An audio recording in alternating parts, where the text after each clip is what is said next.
vamos então prosseguir nos nossos estudos, né? Lembrando sempre que nosso objetivo é ler as 13 obras do Espírito André Luiz. E esse objetivo ele é muito significativo, porque são 13 obras de alto conteúdo espiritual e que vai exigir uma disciplina de todos nós. Todos nós temos que ter isso em mente. Um estudo desse porte ambicioso vai requerer, então, um senso de autodisciplina. Então, nós temos que desenvolver esse senso de autodisciplina de todos nós, né? Então, relembrando que nós já estamos aqui no livro dos Mensageiros. Eu vou abrir aqui. Bem, relembrando, então, que nós começamos com o nosso lar, e o nosso lar teve como propósito mostrar para nós alguns aspectos dos costumes de uma colônia espiritual. E como diz Emmanuel, o objetivo da obra era mostrar alguns costumes de comunidades devotadas à prática do bem. Então, nosso lar começou com esse propósito. Então, ele inicia uma introdução. Então, vamos ver aqui nessa obra também, Os Mensageiros, outros aspectos da cultura, dos costumes do plano espiritual. Vocês devem ter esses olhos de ver para enxergar, então, esses detalhes, comparando com a nossa realidade, que, como diz o Livro dos Espíritos, é um quadro reflexo em relação ao que acontece do lado de lá. Então, nosso lar concluiu, André Luiz se engajou nos trabalhos, e começa ali, nós vimos no nosso último encontro, a questão dos mensageiros. Então, André Luiz está se preparando para compor aqui aquelas expedições que ele faria durante toda a obra, de auxílio aos desencarnados e encarnados. Então, ele se preparou para isso, até teve aquela magnetização, para que ele tivesse uma leitura espiritual, uma dupla vista mais desenvolvida, e isso ele vai usar durante toda a obra. Vamos prestar atenção nisso. E a primeira parte que nós vimos no nosso último encontro tem a ver, então, com a questão do nosso senso de autorresponsabilidade dentro da doutrina espírita, principalmente para quem está engajado no movimento espírita. Então, nós vimos ali depoimentos de espíritos que fracassaram dentro do movimento espírita, mesmo diante do conhecimento, da prática, dos convites incessantes da espiritualidade superior, que é um aviso para todos nós, né? Nós poderemos fracassar se nós não tomarmos cautela na nossa existência. E eles só constataram que fracassaram quando retornaram ao plano espiritual. Nós, geralmente, temos uma dificuldade de enxergar os nossos próprios defeitos enquanto nós nos encontramos aqui. E o objetivo da obra, então, nessa primeira parte, é demonstrar, então, que mesmo com essas ideias que nós temos tido acesso, nós podemos, então, não usá-las em favor do nosso progresso espiritual. Então, aquela fala do instrutor Telésforo, nos capítulos, se não me engano, 4 e 5, ou 5 e 6, é de suma importância para nós. Temos que ler e reler muitas e muitas vezes. E lembrando que Tobias vai falar um pouco antes do Telésforo, que a maioria dos espíritas que encarnam para trabalhar aqui no movimento espírita fracassa ruidosamente. A grande maioria está lá no livro. Então nós temos que estar no grupo que não vamos fracassar. Então nós temos que ter isso em mente. E tudo que nós lemos no livro, os princípios, os ensinamentos, são para o nosso aperfeiçoamento espiritual. Tudo. Não é só para o deleite, de uma leitura agradável, então para nos admirarmos de um personagem ali envolvido com uma cena dolorosa. Isso é muito pouco. Então nós temos que avançar e compreender a estrutura dos textos da obra que nós temos estudado. Então, o André Luiz se preparou lá, ele viu aquela palestra no Telésforo, conversou com alguns espíritos, que foram espíritas, e agora ele já está junto com o Vicente e junto com o Aniceto, eles estão descendo aqui para a crosta em trabalho de auxílio. Então nós vamos ver agora como que foi ali uma noite, vamos dizer assim, lá naquele poço de socorro. Então, lembrando da estrutura que a obra nos apresenta, da organização administrativa das colônias espirituais. Então, geralmente tem uma colônia sede, uma cidade sede, no caso do nosso lar, e tem esses postos de socorro, que seria uma espécie ali de um núcleo, né, subordinado à colônia. No caso desse posto de socorro, ele é vinculado à colônia, como que chama mesmo? Esqueci agora, a Campo de Paz. Ele é vinculado à colônia Campo de Paz. Então vamos ver depois ali algumas características que diferenciam essa colônia Campo de Paz do nosso lar também. E mais adiante, nos capítulos adiantes, temos uma outra divisão administrativa, que são aquelas oficinas de nosso lar. No caso, na casa daquela viúva. Então, essa é a divisão administrativa geográfica a que nós temos acesso. Então, nos obreiros da vida eterna, também vai ter a Casa Fabiana de Cristo, que é também um poço de socorro. Mas assim, embora seja poço de socorro, mas são, como diz André Luiz, pareciam universidades. É algo bem grande, né, no modo de falar, abriga muitas pessoas ali, muitos espíritos, né, desencarnados. Então temos que ter isso em mente. Colônia, cidade sede, poço de socorro, que fica ali no umbral. Lembrando que a colônia também se localiza no umbral, no nosso lar, mas num umbral um pouco mais acima. Então eles estão descendo para chegar aqui na crosta. Então esse poço de socorro também é no umbral, mas um pouco mais abaixo. Ou seja, uma região de sofrimento, uma região com fluidos mais sombrios, até chegar aqui na Terra. Então tem também oficinas de trabalho. Tem que ter essa mentalidade. Geralmente esses postos de socorro, eles se prestam a receber espíritos recém-desencarnados da Terra. Geralmente. Vocês vão observar isso. Não só esse, como no futuro, no quarto livro, no Obreiros da Vida Eterna. Os recém-desencarnados são levados antes de serem conduzidos da colônia. Isso não é uma regra absoluta. Tem exceções. Mas eles se prestam a isso também. E vão educando também. Tem também processos de educação espiritual do espírito enquanto se encontram nesses postos de trabalho. Então essa é a primeira noção que nós temos que ter. Então André Luiz ele começa a descrever, ele fala que é um castelo soberbo, né, havia ali uma fortificação bem grande, e sempre lembram castelos antigos, medievais. No livro Memórias do Suicídio também tem né, aquela fortaleza dos servos de Maria, que fala que lembra um castelo. Então sempre tem essas menções aqui. Tá? Aí ele apertou uma campainha, né, um aniceto, capítulo 16, né, no poço de socorro. E nisso ele foi atendido por dois espíritos. Então é uma realidade muito próxima da nossa, bem material, com campainha, com muralhas, algo que se aproxima muito do que nós imaginamos aqui. Mas é como está escrito no nosso lar, existe aquele princípio de sequência. Né? Não existe uma quebra, algo abrupto, eu estou aqui no planeta e depois eu já desencarno e vou para algo muito superior, salvo exceções. Então sempre tem um princípio de sequência, isso é observado. E eles usam isso, né? Princípio de sequência, no sentido de que eu desencarnei, o que eu vou encontrar no plano espiritual geralmente é algo próximo do que eu vi aqui enquanto encarnado. Claro, se eu merecer planos mais elevados, as formas são mais sublimadas. Então, essa é a palavra que eles usam. Um pouco melhor, muito mais organizado, mais bonito esteticamente também.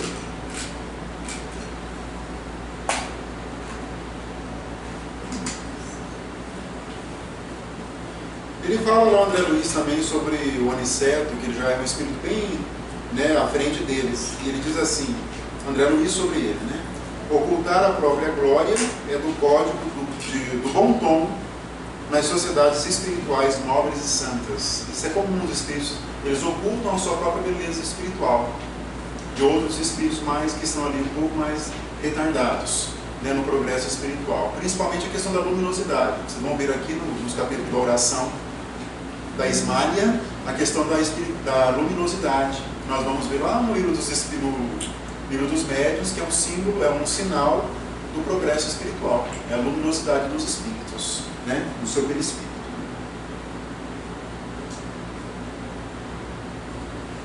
E então, eles entram ali naquela muralha, André Luiz ele fica admirado com a organização ali, e sobre essa admiração, o aniceto vai dizer o seguinte para ele: esta paz reflete o estado mental dos que vivem neste pouso de assistência fraterna.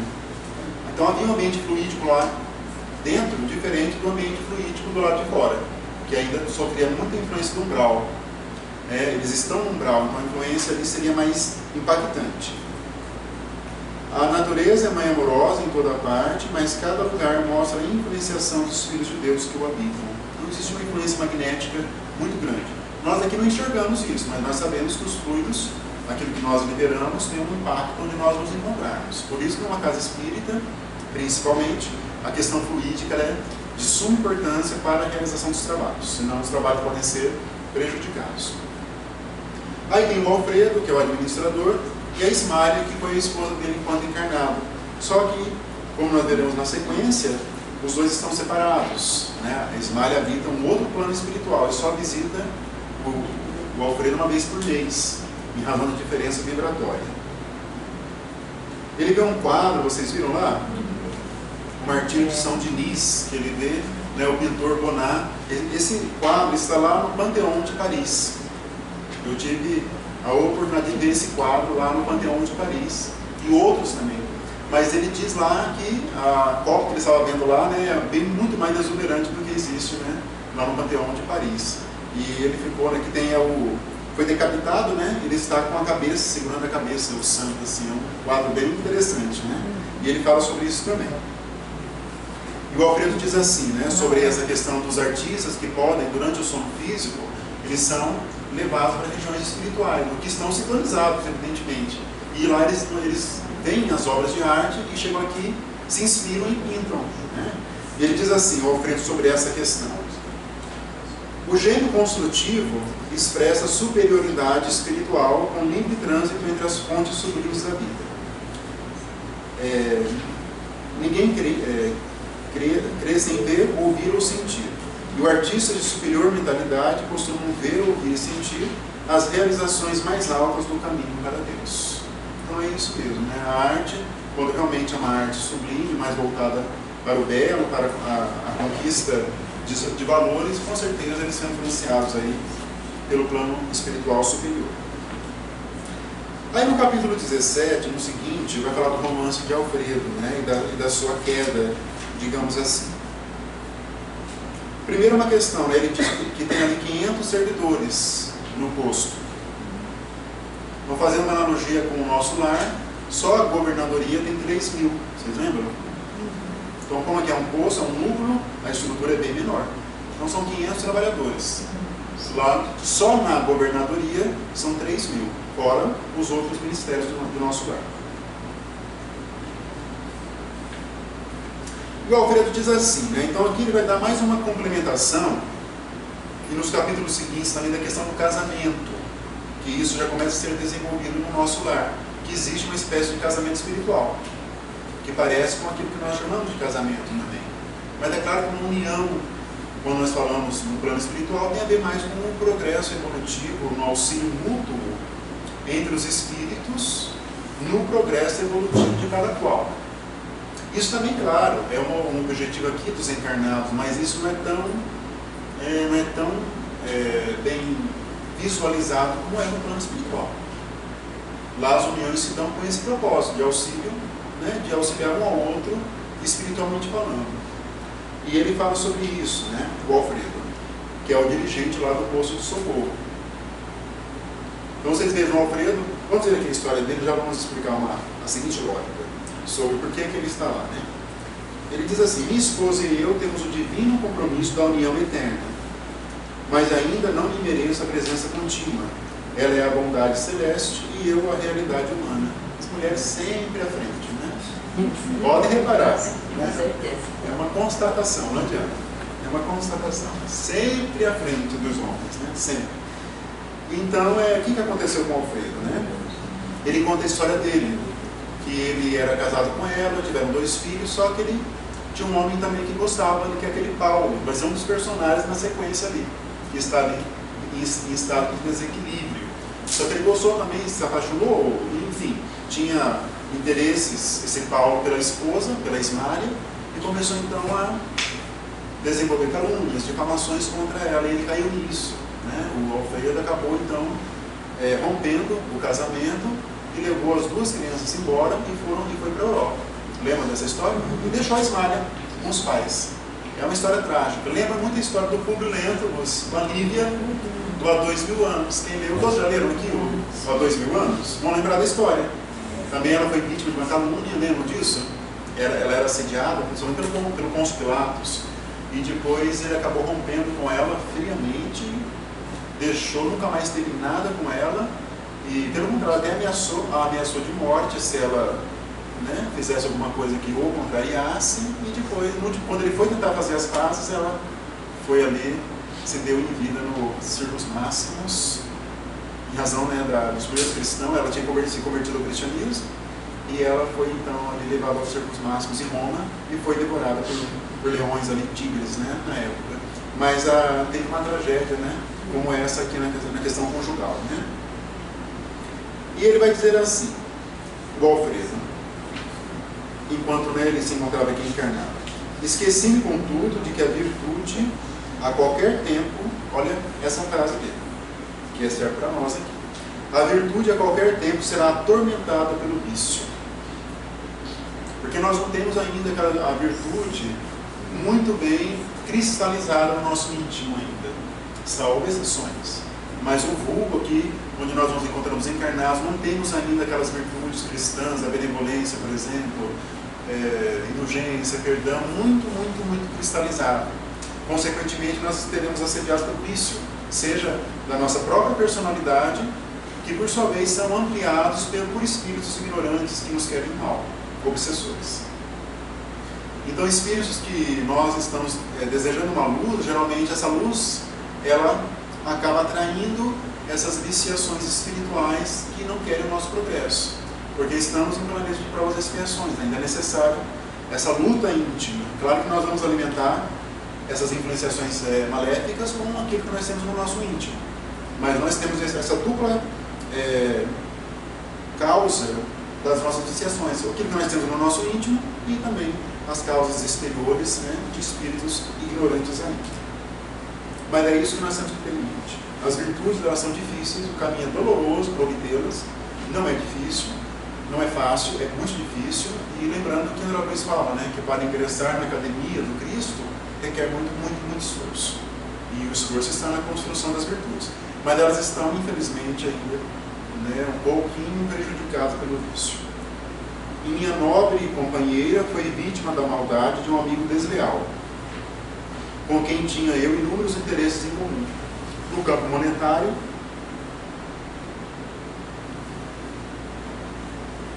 aí conta a história, né, que eu já contei agora um pouco, não vou repetir da Ismália, foi deixada e depois ela acaba desencarnando em decorrência de uma tuberculose. Ele retorna da Europa e começa a refazer a vida, mas ele não a perdoou. Ele não a perdoou, foi muito rigoroso. Houve uma armação, né, para que ela estivesse com outro homem dentro, todos entenderam, né? E isso, ele acabou vendo, né, aquele vulto de homem, e aí ele se revoltou profundamente, o Alfredo. É isso que aconteceu. Aí depois ele voltou para o Rio de Janeiro, e daí sim ele desencarnou e voltou em condições precárias para o plano espiritual. Aí ele se refez, se dedicou e acabou sendo nomeado para dirigir ali esse campo, esse posto de socorro. Repararam isso?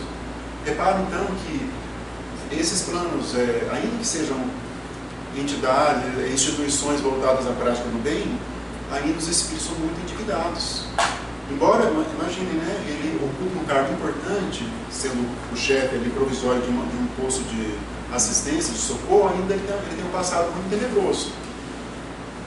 E mais adiante as personagens lá que vieram da cidade espiritual, o Campo de Pai, vai dizer sobre isso, né, que eles recebem de vez em quando a visita de benfeitores, porque a cidade ainda é muito vinculada à terra.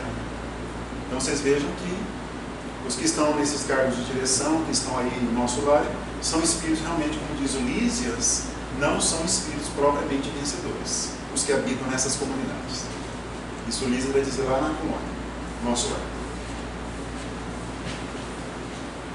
E lá ele consagrou então aos ignorantes e sofredores, o Alfredo. Ele vai dizer assim, peguei só um pouquinho ali adiante da fala dele. Minhas atuais necessidades de esforço e solidão. Preciso conhecer o preço da felicidade para não menosprezar de novo as bênçãos de Deus, que foi o casamento com a Ismália. É necessário que eu aprenda a subir e por esse motivo ainda não recebemos a devida permissão para o definitivo consórcio espiritual, a união dele mesmo com a Ismália. Não naquele sentido de alma gêmea, isso não existe para o espiritismo, mas no sentido de um contribuir com o progresso do outro. Assim como a Lívia também. Quem leu o livro vai se lembrar que quando eles desencarnaram em razão da erupção do Vesúvio, lá no sul da Itália, os personagens principais ali, né, a Ana, o Públio Lentulus e outros, ela apareceu a Lívia, mas alguns ali ela estava mais distante, eles não tinham nenhum acesso a ela. Ela apareceu naquela cena e a Ana estava do lado dela, que era criada, mas ela estava num patamar superior, bem superior. O Chico disse, né, que ela não reencarnou mais na Terra, a Lívia, foi a última vez. Aí ele conclui então, o que eu acho interessante aqui, o Alfredo, esse capítulo 17. Estou resgatando crimes de precipitação. Pela impulsividade delituosa, perdi minha paz, meu lar e minha devotada companhia. Conforme ouviram, não matei nem roubei ninguém, mas envenenei-me a mim próprio. Não é só, né? Às vezes o pessoal fala, eu nunca matei, nunca cometi nenhum crime, por que eu sofro tanto? Porque você tem uma impulsividade delituosa, por exemplo, entre outras causas, né? Porque muitas vezes o nosso processo evolutivo ele pode ser travado por questões personalísticas. Não que nós vamos fazer o mal diretamente a outra pessoa, isso realmente já é uma tragédia por si só, mas muitas vezes por defeitos, indisciplina mental, uma conduta ociosa, falta de buscar o progresso espiritual, o conhecimento, nós estamos paralisando a nossa marcha processual. Kardec vai dizer no Evangelho segundo o Espiritismo que nós temos que ativar o nosso progresso espiritual e não só esperar que esse progresso venha pelo sofrimento, pelas dores. Nós estamos num momento mais adiantado da nossa visão, né, da visibilidade do nosso processo evolutivo. Continuando no 18, então, né, eles estão lá numa noite, são vários capítulos que vão só falar de uma noite. Reparem isso. Vários acontecimentos ali. Eles são convidados ali, o Aniceto, o Vicente e o André Luiz, para continuarem ali, dormindo, passando a noite ali, porque havia ali alguns problemas de tempestade magnética. Isso provavelmente em razão da Segunda Guerra Mundial, da litigiosidade aqui da Terra. Então ele diz assim, o Alfredo, no comecinho do 18. Qualquer dúvida podem parar, podem perguntar, tá? Nossos aparelhos assinalam uma aproximação de grande tempestade magnética ainda para hoje. Reduzido o número de homens e mulheres continuam cultivando a espiritualidade superior aqui na Terra. Ainda uma fração mínima da humanidade cultiva essa espiritualidade superior. Nós temos aprendido com o Espiritismo. O que é? Como conseguir isso? Vários fatores, né? Disciplina, prática do bem, compreensão da vida, aprendizado, insistência na conquista de virtudes, tudo aquilo que nós sabemos que nos vai entregar uma existência mais sublime, mais voltada para a superioridade. Mas são poucos que têm esse interesse ainda, né? Muito poucos. É natural, portanto, que se intensifique ao longo da crosta espessas nuvens de resíduos mentais, aquilo que nós emitimos, dos encarnados invigilantes, multiplicando as tormentas destruidoras. São os fluidos que nós temos que ter muita cautela com aquilo que nós pensamos. Claro que é muito difícil pensar só em algo superior sempre, mas nós temos que nos esforçar a isso. E os Espíritos vão dizer muito isso, essa questão de disciplina mental, mesmo lá no plano espiritual.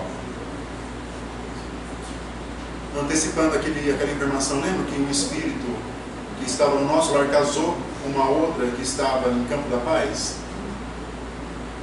E ela teve que ter uma disciplina de 6 anos de sentimentos e pensamentos antes de poder se mudar ali para a colônia do nosso lar. Então, são esses detalhezinhos, né? A Narcisa, aquela enfermeira lá do nosso lar, que ela queria reencarnar também, foi falar com a ministra Veneranda, e a ministra orientou que ela ficasse 10 anos como enfermeira nas câmaras de retificação para disciplinar os sentimentos. Reparem essas sutilezas da obra. Então nós precisamos aqui disso. Se nós conseguirmos, pelo menos, nos esforçarmos a essa disciplina mental e de sentimento, nós vamos retornar ao plano espiritual com uma bagagem bem significativa. Podemos transpor aí a morte do corpo físico com muito mais tranquilidade. Então vai requerer um esforço nosso desde agora. Aí o Alfredo vai discorrer sobre os desencarnados em razão das guerras que estão sendo recepcionados em colônias americanas, né, europeias e americanas também, porque as europeias estavam lotadas, né, os milhões e milhões que desencarnaram em razão da Segunda Guerra Mundial. E o Aniceto vai dizer sobre isso o seguinte: a humanidade terrestre é uma família de Deus, toda a humanidade. Uma ilusão, alguns países, algumas nações né, se autocolocarem como sendo escolhidas, ou seja no passado, seja no presente. Isso realmente é uma falácia das maiores perante a divina providência. Como bilhões de outras famílias planetárias. Bilhões. Né? Nós sabemos, nós espíritos, que todos os planetas são habitados. Agora eu estava vindo no Uber, o rapaz perguntou para mim para onde eu ia. Eu falei, para um estudo. Do que? Espiritismo. Aí ficou meio mudo, né? Aí ele falou assim, eu vou fazer uma pergunta difícil para você. Eu falei, pode fazer. Por que, se existe reencarnação, por que a Terra sempre está aumentando a população? Eu falei, porque todos os planetas são povoados. E que existe um intercâmbio espiritual perene entre os planetas. Como você vai entender isso? Você vai entender o que é reencarnação. Eu falei assim, você é de alguma religião? Falou, sobre qual? Congregação cristã. É uma das mais rígidas, né? Mais dogmáticas, né? Nos costumes, né? Ele me falou. Não, mas ele falou, não, mas ele é bem jovem. Não, mas eu respeito qualquer religião e tal. Mas ele não entendia essa tese. Como que é? Se existe reencarnação, como que está crescendo a população? Tem uma lógica, não tem? Sim. Mas tem que conhecer que existem todos os planetas são habitados, que existe um intercâmbio de espíritos. É na religião do Isaías Claro, né? Exato. Isaías Claro. As populações mais evoluídas, igual eu falei para ele, aí deu tempo de falar dos egípcios. Os egípcios eram da onde? É um povo totalmente desconectado daquela realidade. Né? As pirâmides lá de Gizé foi construída 2400 a.C. A pirâmide já estava construída. Tem teses que falam que algumas, né, seriam até mais antigas que isso. Então, enfim, para onde que vem esse povo tão desenvolvido para a época de outro planeta? Mas nem falei de Capela, você nem cheguei a os exilados de Capela, mas tentei explicar para ele, né? Então, mas quando ele passar, porque via de regra, às vezes o cara vem, sabe? Já tem algum interesse, né? Tem. Isso ele não vai esquecer nunca, sabia? Não. Marca, gente. Mas ele falou assim, então para vocês existem outros Jesus. Olha que interessante. Eu falei, sim, existem espíritos puros, né? Sim. Eu falei, como que imaginar, né? São bilhões de planetas. Só a nossa Via Láctea tem 1 pi, a nossa Via Láctea. Então, enfim, né? Nós somos muito pequenos ainda, né? Mas ele ficou meio assim, né? A semente foi plantada. Isso. Então, a humanidade é uma família com bilhões de outras famílias. É da lei divina que nos entendamos e nos amamos uns aos outros, todos os povos. Marcelo, peraí. Você deu uma resposta aí que eu nunca pensei nisso, né?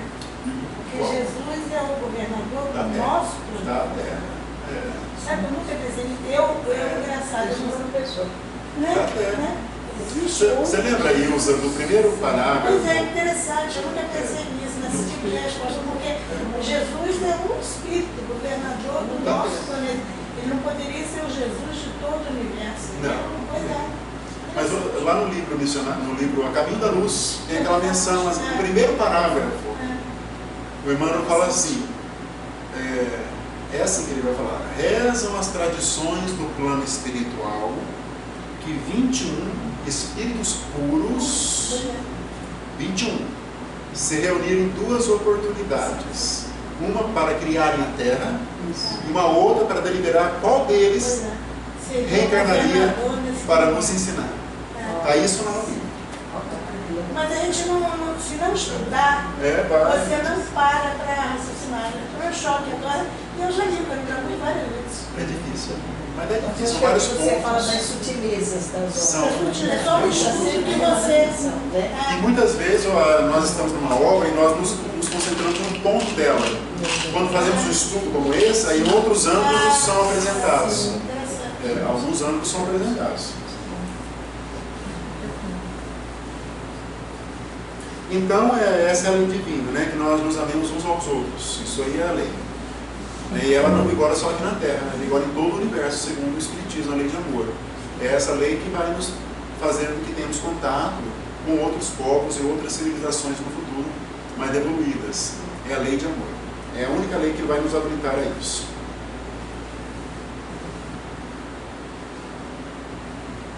Todos sofreremos, o Aniceto falando ainda, os resultados do esquecimento da lei divina. Mas cada um será responsabilizado de perto pela cota de discórdia que haja trazido à família mundial. Nós temos hoje vários presidentes da República, líderes, comentando atritos, dissensões, ofendendo outros, né, como se tivessem uma razão. Então isso vai ser, né, objeto de análise da lei divina. Né? Só tem um caminho, né, o caminho do amor mesmo, não existe outro. E ele vai continuar dizendo o seguinte, no parágrafo seguinte: estive pessoalmente na semana passada em Alvorada Nova, que é uma outra colônia superior ao nosso lar. Então temos ali, né, nesse capítulo já a Campo de Paz, acima dela o nosso lar, e acima do nosso lar Alvorada Nova. Só que nós não temos tantas informações da Alvorada Nova, pouquíssimas informações, que fica em zonas mais altas, e vim a saber que avançados núcleos de espiritualidade superior dos planetas vizinhos, desde as primeiras declarações desta guerra, né, Segunda Guerra Mundial, determinaram providências de máxima vigilância nas fronteiras vibratórias mantidas conosco. Ensinam-nos os vizinhos beneméritos que devemos suportar nos próprios ombros toda a produção de mal que levamos a efeito. Então as colônias superiores estão protegidas de forma mais significativa, um magnetismo mais potente, por assim dizer. Então não vão sofrer tantas influências da guerra que havia aqui no planeta na Segunda Guerra Mundial. Esse mas é o tem conhecimento. Tem pleno conhecimento. E sofrem, né? Qual livro que vai falar? Um deles, de Saturno, as comunidades de Saturno que estão na nossa frente, Saturno e Júpiter. E lá eles sabem das nossas misérias, digamos assim, e sofrem também no sentido de querem nos ver bem, vamos dizer assim. E, enfim, né? A Terra é um dos mais atrasados, não atrasados, né? Ainda mais de provas de expiações no nosso sistema solar, no nosso pequeno sistema solar. E a Ismália vai fazer uma comparação belíssima com os nossos sofrimentos e com o Evangelho de Jesus. Eu achei assim, eu até coloquei em vermelho. Ela coloca assim: infelizmente, na feição coletiva, somos aquela Jerusalém escravizada ao erro, aquele símbolo da Jerusalém. Todos os dias somos curados por Jesus e todos os dias conduzimos-no ao madeiro. É aquele conflito entre nós, entre luz e trevas. Nós acreditamos em Jesus, sabemos da excelência dos ensinamentos dele, mas às vezes temos uma dificuldade de colocar em prática. Nossas obras estão reduzidas quase a simples recapitulações que fracassam sempre. Essas reencarnações nossas ainda são reencarnações de baixa envergadura, Emmanuel vai dizer. Não saímos do estágio da experiência, estamos recapitulando, porque nós não decidimos ainda em praticar efetivamente o Evangelho.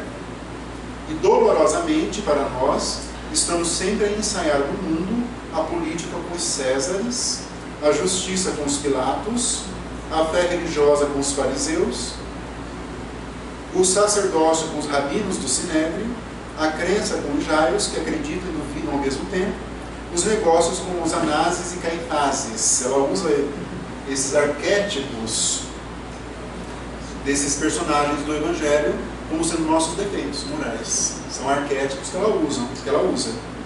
Nesse passo, não podemos prever a extensão dos acontecimentos cruciais.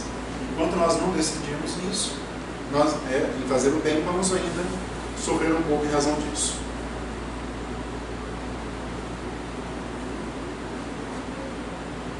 Um pouco mais à frente ali, concluindo esse capítulo, o Alfredo vai fazer um comentário sobre a questão da prece. E eu gosto muito porque toda a obra do André Luiz, cada vez que ela vai se aprofundando, eles vão dando uma nova maneira de nós enxergarmos a questão da prece, que é o nosso vínculo com o Criador. Lembrando que a lei de adoração, que é a primeira lei tratada pelo Codificador dos Espíritos, é justamente a que fala da prece. Então a prece não é só um ato com o qual nós nos vinculamos com o Criador, mas ela é a lei divina também. Consequentemente, a sua prática nos conduz à felicidade. Esse é o raciocínio que nós temos que fazer. Então a prece é uma luz mais intensa no coração dos homens. Bem se diz que a estrela brilha mais fortemente nas noites sem luz. Geralmente é isso. Nosso sofrimento geralmente nos conduz a preces mais bonitas quando nós resignamos. Estevão era assim. À medida que eles mais sofriam, mais a prece se qualificava, e mais a fé deles ficava mais robusta. Reparem na obra Paulo e Estevão. Porque quem suportar o que ele suportou das dores, afastamento da família, o pai morreu, ele foi escravizado naquelas penas de galés que é ficar remando naqueles barcos, depois ele pegou uma doença contagiosa e foi jogado na praia, é uma vida de sofrimento. E à medida que ele ia passando por essas provações, a fé dele ficava mais robusta, mais robusta, mais robusta, porque já era um espírito resignado, preparado para isso. E a prece então é isso, né? Ela brilha com mais nitidez onde há sofrimento. Nós vamos alcançando as culminâncias do céu. Aí ele fala, né, de uma cidadezinha, Bristol, lá na Inglaterra, que ele Alfredo, estava numa expedição enquanto espírito e viu um jato de luz, lembra dessa cena? Saindo de um lugar. E o espírito ficou, mas o que é isso? Desceu para ver o que era. E eram algumas pessoas, alguns evangélicos, cantando hinos, né? E com tanta fé, e isso alcançou ali a espiritualidade superior, né? Lembram disso? Enquanto as bombas eram arremessadas ao solo na Segunda Guerra Mundial, os raios faiscavam no firmamento. Havia lá então, né? Enquanto a guerra ocorria, no plano material havia ali um contato com o plano espiritual superior. Eu acho isso muito interessante. Verifiquei que estávamos numa igreja cujo recinto devia ser quase sombrio para o olhar humano, mas altamente luminoso para os nossos olhos. Alguns cristãos corajosos reuniam-se ali e cantavam hinos. E eles liam que a passagem dos Atos dos Apóstolos, em que Paulo e Silas cantavam à meia-noite na prisão. Tem essa cena do Paulo e Estevão. Ele foi conduzido à prisão e ele começa a entoar hinos ali, mesmo no martírio, no sofrimento. Ele aproveita o Paulo e já vai também levar o evangelho ali para os que estavam presos ali. Um por um. Ele já aproveita, né? Em todo momento ele era um momento de ensinar, né, o evangelho para as pessoas. Ele tinha isso com ele muito forte, Paulo de Tarso. Os políticos construiriam os abrigos antiaéreos, mas os cristãos edificariam na terra os abrigos antitrevosos. Assim que ele conclui esse capítulo. Eu acho realmente extraordinária essa comparação. Nós cristãos temos essa missão de construir isso de maneira de sermos o exemplo na sociedade daquilo que o Cristo espera de nós. No capítulo seguinte, a questão do sopro. Vocês entenderam o que é esse sopro? Eu não entendi muito não. Interessante isso, né?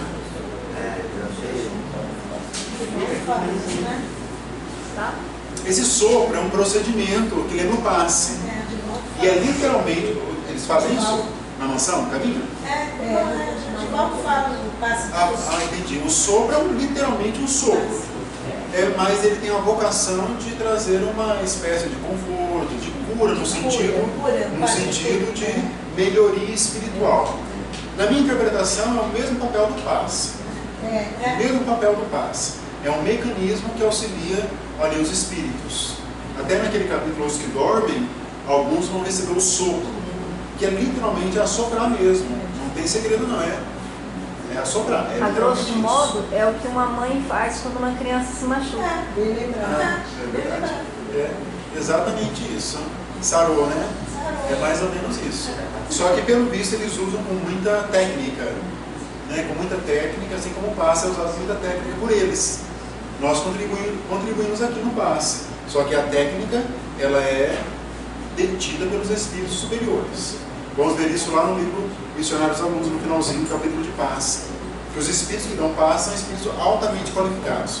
Altamente qualificados. Nós só prestamos um auxílio. Então o sopro é isso, né? É como se fosse um procedimento de auxílio magnético. Lembrando que estamos falando de magnetismo.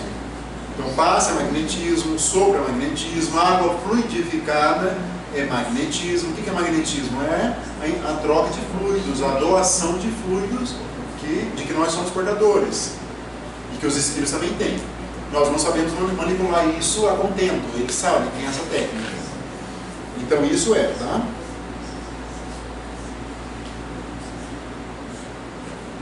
Uma frasezinha do Alfredo assim: há sempre que fazeres em toda parte. Onde houver espírito de cooperação da criatura, existe igualmente o serviço de Deus. Cooperação e serviço de Deus é uma equação, idêntica. Cooperação e Deus, não é equação idêntica. Aí sobre o sopro, o Alfredo fala o seguinte: o sopro curador, mesmo na terra, é sublime privilégio do homem. No entanto, quando encarnados, demoramos muitíssimo a tomar posse dos grandes tesouros que nos pertencem. Nós ainda estamos um pouco com dificuldade de conhecermos as nossas potencialidades, mesmo de espíritos.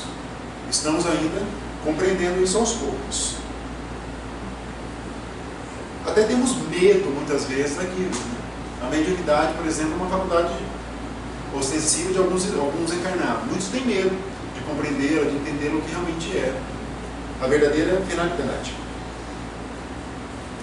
Comumente vivemos por lá, ele se refere aqui na Terra, perdendo tempo com a fantasia, acreditando em futilidades ou alimentando desconfianças. Quem pudesse compreender, entre as formas terrestres, toda a extensão deste assunto, poderia criar no mundo os mais eficientes processos soproterápicos. Então dá a entender que no futuro talvez isso se empregue mais em nós aqui, isso, mas não tem uma prática. Até procurei uma outra oportunidade para ver se alguma casa espírita pratica isso. Não conheço. Mas enfim, talvez no futuro isso vá, Mas mesmo porque tem um requisito aqui, para que o sopro tenha eficiência. Então eu acho que é mais forte, do que o passe, Eu acho que a questão da vocação tem a ver com mesmo a pessoa que vai dar, com as suas conquistas, espirituais. Quer ver? Ele vai dizer isso aqui, ó. É a mesma lógica do passe, Ele vai falar, Alfredo, como o passe, que pode ser movimentado pelo maior número de pessoas, com benefícios apreciáveis, também o sopro curativo poderia ser utilizado pela maioria das criaturas, com vantagens prodigiosas. Entretanto, precisamos acrescentar que, em qualquer tempo de situação, aí tem aquele requisito que nós sempre sabemos, o esforço individual é imprescindível. Ou seja, sem o esforço, não vai haver a vocação desse procedimento. Toda realização nobre requer apoio sério. O bem divino, para manifestar-se em ação, exige a boa vontade humana, nossa.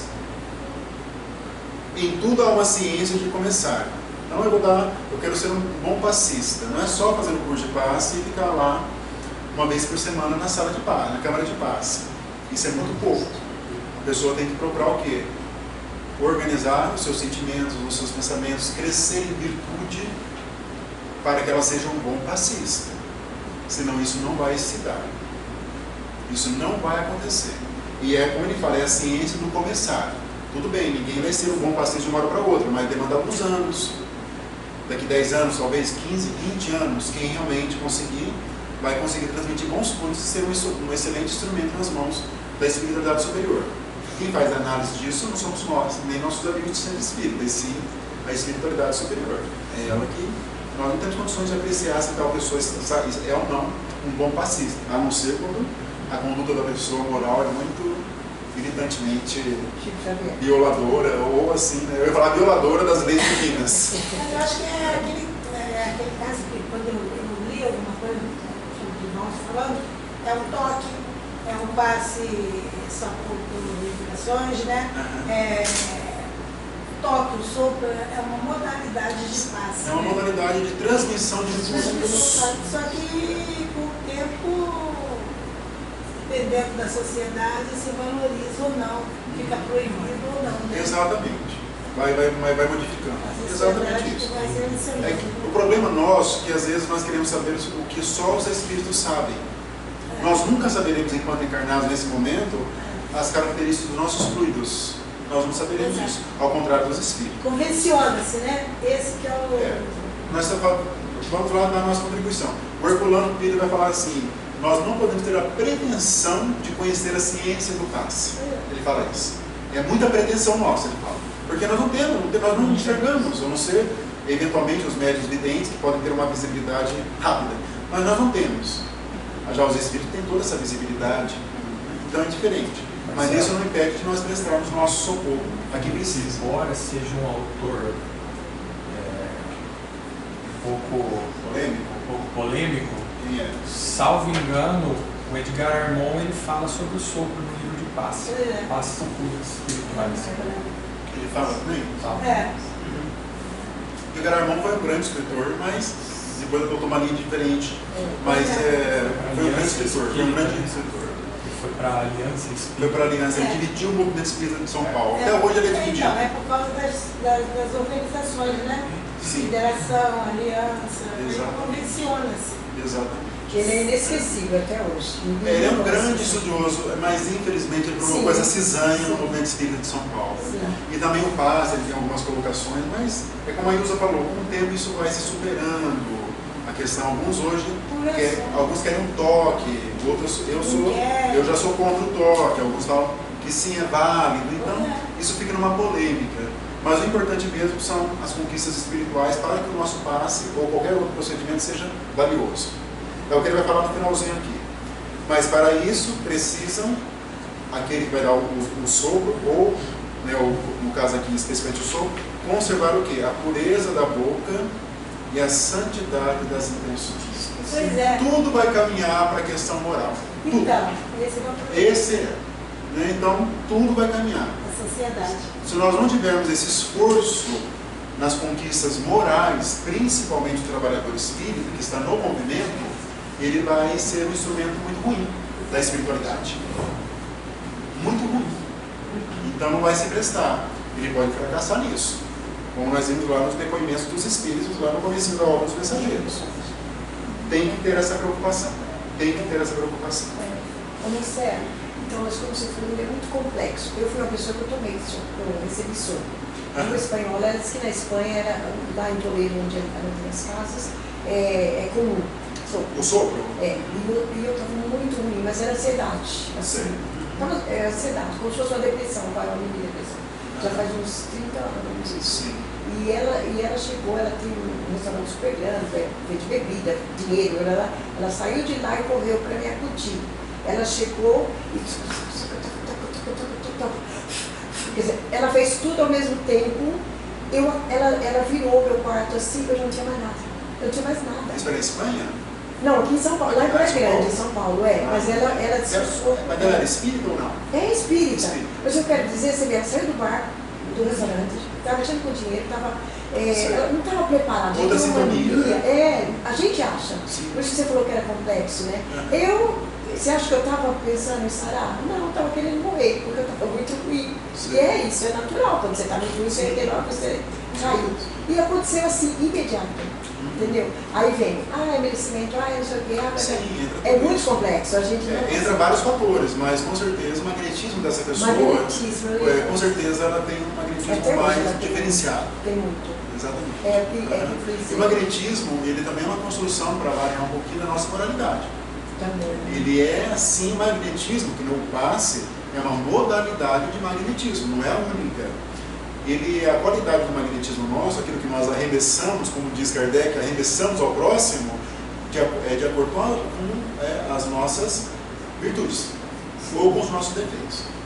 Nós vamos ler ali no livro Mundo Maior, que um espírito obsessor estava emitindo fluidos contra um outro.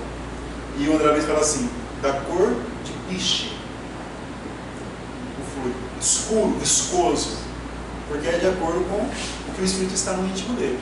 Estava obsediando um encarnado, ele estava ali dando um passe, entre aspas, não passe, estava magnetizando com fluidos escuros. É de acordo realmente com aquilo que nós temos no nosso íntimo. Mas aqui, então, na questão desse sopro, é boca, né? Pureza da boca, quer dizer, falar só o bem. É isso que ele quer dizer. E santidade das intenções. Olha a palavra mais forte, né? Santidade das intenções. Nós temos que ter isso também. E ele diz ainda, nos círculos carnais, para que o sopro se afirme suficientemente, é imprescindível que o homem tenha um estômago sadio, a boca habituada a falar o bem, com a abstenção do mal e a mente reta, pensamentos disciplinados, Só isso. interessado em auxiliar. É difícil, né? É difícil. Então, Marcelo, você falou... Interessado em auxiliar, gostei disso. Interessado. O desejo, a intenção. Então, você falou uma hora assim que a pessoa, com o tempo, vai melhorando. Mas será que quem já tem aquela coisa de fazer o bem, às vezes ele não precisa aprender, ele só vai colocar a mão com aquela intenção, ele não precisa passar 10, 2, 10 anos para melhorar o Não, não passo. precisa, Ilza, mas assim, no sentido que nós sempre temos o que melhorar. Sim, mas Quem está no planeta de mas provas, tem aquele magnetismo. claro, cada um já chega desde até uma conquista do passado do espírito dele, é evidente. Mas estando no planeta de provas e expiações, todos temos o que melhorar. Entendeu? Todos temos. O Chico é assim, né? Dizem que quem se aproximava dele já chorava, já pelo magnetismo. Mas quando você, sei lá, de repente, você vê alguém aí, nunca estudou espiritismo, de repente, né, você vai em socorro e dá aquele passe, acho que é da pessoa, é do magnetismo pessoal. Claro, Se você passa 10 anos, 20 anos Uma cada espírito. você chega lá e dá aquele passe. Adoece a pessoa. Não adoece, não adoece, mas Quase. Nós não saberíamos isso que a Ilza está dizendo, isso é aquela teoria. Né? O importante é ter esses requisitos mínimos aqui. Né? Obedecendo a esses requisitos, teremos o sopro calmante e revigorador, estimulante e curativo. Através dele, poder-se-á transmitir também na cruz a saúde, o conforto e a vida. Isso tem muito a ver com paz, mas o paz vai ser melhor explicado no livro, no terceiro livro, Missionários da Luz. Olha aqui também, o Aniceto fala assim: mesmo partindo de homens imperfeitos, porque somos todos nós, mas de boa vontade, todo sopro com intenção de aliviar ou curar tem relevante significação para as criaturas. Porque todos nós somos herdeiros diretos do poder divino. No plano carnal, toda boca santamente intencionada pode prestar auxílios apreciáveis, notando-se, porém, que as bocas generosas e puras poderão distribuir auxílios divinos, transmitindo fluidos vitais de saúde e reconforto. Então, tudo está mesmo na moralidade, né? Não no falar, naquilo que só nós expressamos, mas aquilo que está no nosso íntimo. É isso que vai fazer, então, com que nós possamos ajudar uma outra pessoa. De certa maneira também se presta para o passe. No capítulo 20, então, aqui, defesas contra o mal. Então, o André Luiz vai descrevendo ali algumas defesas, lembra até o plano nosso, tem até canhões, algo que lembra canhões ali nessa fortificação. Aí, sobre isso, o Alfredo vai dizer o seguinte: olha essa frase aqui, bem interessante. Enquanto não imperar a lei universal do amor, a lei do amor, é indispensável persevere o reinado da justiça. Entenderam? A justiça é esse lado de Deus que vai nos reeducar, muitas vezes por meio do sofrimento, porque nós não seguimos a lei de amor, seja nessa ou outra reencarnação. Quando nós seguimos essa lei de maneira mais fiel possível, nós não estaremos no reinado da justiça. Entenderam a lógica? Eu achei muito interessante essa formulação. É indispensável perceber o reinado da justiça. A justiça só atua quando nós erramos. A justiça divina, ela é precisa, ela é matemática. Precisa e matemática. Claro que é vocacionado para o nosso bem-estar espiritual, o nosso progresso espiritual, não só uma punição vazia, pura e simples. E ele vai dizer ao perturbador, né? O Alfredo, no mesmo parágrafo: as organizações dos nossos irmãos consagrados ao mal são vastíssimas. Isso nós vamos chegar um pouco mais no livro Libertação, que é o 6º livro, que nós vamos ter acesso a uma cidade espiritual que se localiza numa região de trevas. Então nós temos até então, estamos aqui só nas comunidades devotadas ao bem, com algumas informações sobre a prática do mal. Mas mais adiante vamos ver então esses domínios do mal, da ignorância. Não admitam a hipótese de serem todos eles ignorantes ou inconscientes. A maioria se constitui de perversos ou inconscientes. Não são todos ignorantes, mas alguns têm até um conhecimento da lei, mas não querem se sujeitar à lei. São entidades verdadeiramente diabólicas. Não tenham disso qualquer dúvida. Então, nós já tivemos informações no nosso lar. Tem aquele capítulo Trevas, que vai falar um pouquinho, né, desses lugares ainda de expiação, de dor e de mal, que se pratica o mal ainda. O Alfredo ainda sobre esses espíritos inclinados ao mal. Querem dominar antes de serem dominados, de se dominarem. Exigem antes de dar e entram em perene conflito com o espírito divino da lei. Estabelecido o duelo entre a fantasia deles e a verdade do Pai, resistem às corrigendas do Senhor e transformam-se esses desventurados em verdadeiros gênios da sombra, até que um dia decidam a novos rumos. Então são espíritos realmente que não querem receber essa reeducação do Pai por um momento. Isso pode se estender por séculos, até milênios, mas no momento não tem que realmente se adequar à lei divina. Então vamos ter disso mais informações no futuro.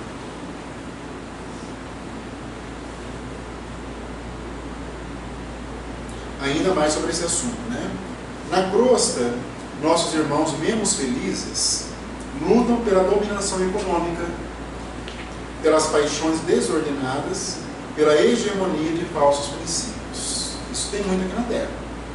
Porque alguns fazem isso como sendo uma verdade absoluta, por falsos princípios. Nessas zonas imediatas à mente terrestre, temos tudo isso em identidade de condições. Os desencarnados parecem, né, como os encarnados nesse aspecto. Entre as entidades perversas e ignorantes, há cooperativas para o mal. Tem organizações voltadas para a prática do mal entre eles. E são liderados. Sistemas econômicos de natureza feudalista. Aqueles do mundo feudal, né? Tem um castelo, tem um senhor feudal que tem um domínio de terras. E mandam ali todo mundo que está naquele domínio, é ele que tem o poder. Isso também existe na espiritualidade inferior. E lá geralmente há alguns líderes de trevas e tem alguns que se sujeitam a esses líderes. São as falanges. Falanges.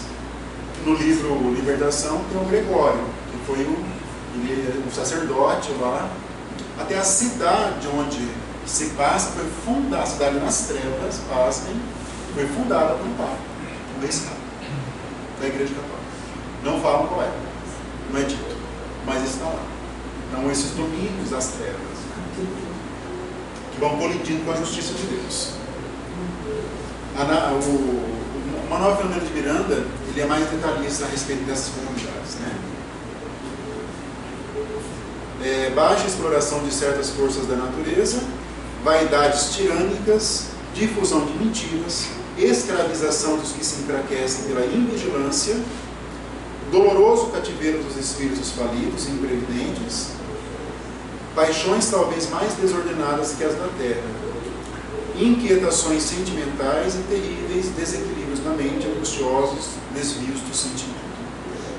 Então tudo isso eles podem, né? Esse império deles. No capítulo seguinte, espíritos dementados, que são os espíritos em grau de desequilíbrio. Então vocês lembram ali que o Alfredo vai entender alguns que estão ali acordados, mas porém que desconhecem que estão desencarnados. Repararam isso? Estão ainda com as ideias fixadas ao plano terrestre. Mas nesse capítulo anterior também, ele fala do tipo de uma morte que acontece também. Eu não falei sobre isso. Em razão das defesas, né? Você nem está lembrando aquela questão, nesse capítulo anterior ainda, então, que as defesas magnéticas podem ser arremessadas contra espíritos que tentam invadir a fortaleza. Mas eles falam que é uma espécie de bala, não é bala de aço, são tipo choque elétrico. Choque elétrico, magnetismo. Temos que pensar que ninguém vai desencarnar. Ou seja, tem conflito lá em cima. Tem conflito. Ninguém vai desencarnar como nós entendemos. Nós podemos perder o nosso corpo físico. Lá vai ter uma espécie de choque que vai lembrar a morte. Viram isso? E eles podem acordar de uma maneira melhor, digamos assim. É uma impressão de morte. Uma impressão de morte. Mas muito de acordo com o grau, e eles mesmos criam densidade como se fosse um corpo físico. Pelo padrão dele ser tão baixo, né? Eles ainda estão lutando. E aí eles sentem como se fosse morrer. Exatamente. E isso eles nem sabem que eles estão desencarnados. Mas isso aí não cria um conflito a dizer assim, não, os obsessores a gente tem que só orar por eles. Aí não, dá uma realidade que o encarnado e o desencarnado tem que se defender. Não é só ficar sentado orando. Tem que ter uma defesa. Sim. Não é? Sim. Mas a defesa, sim. Mas a defesa nossa. Tem que ter uma defesa. Então, A quando defesa é a transformação moral. sim, mas tem uma ação. Então, quando nós às vezes, não faça isso, passa até bobagem que eu estou falando, mas é só uma comparação. Quando nós nos defendemos contra os nossos agressores encarnados, está se dizendo que na hora do desencarnado também há uma ação de defesa. Entendi. Então, né? Então não é só ficar, coitado. Não só passar a mão na cabeça. Tem que ter uma postura enérgica, porém amorosa. Exatamente. E há uma conotação de só orar. Só orar. Não, temos que nos defender. É igual a história que tem aí, numa das coisas do hindu, né?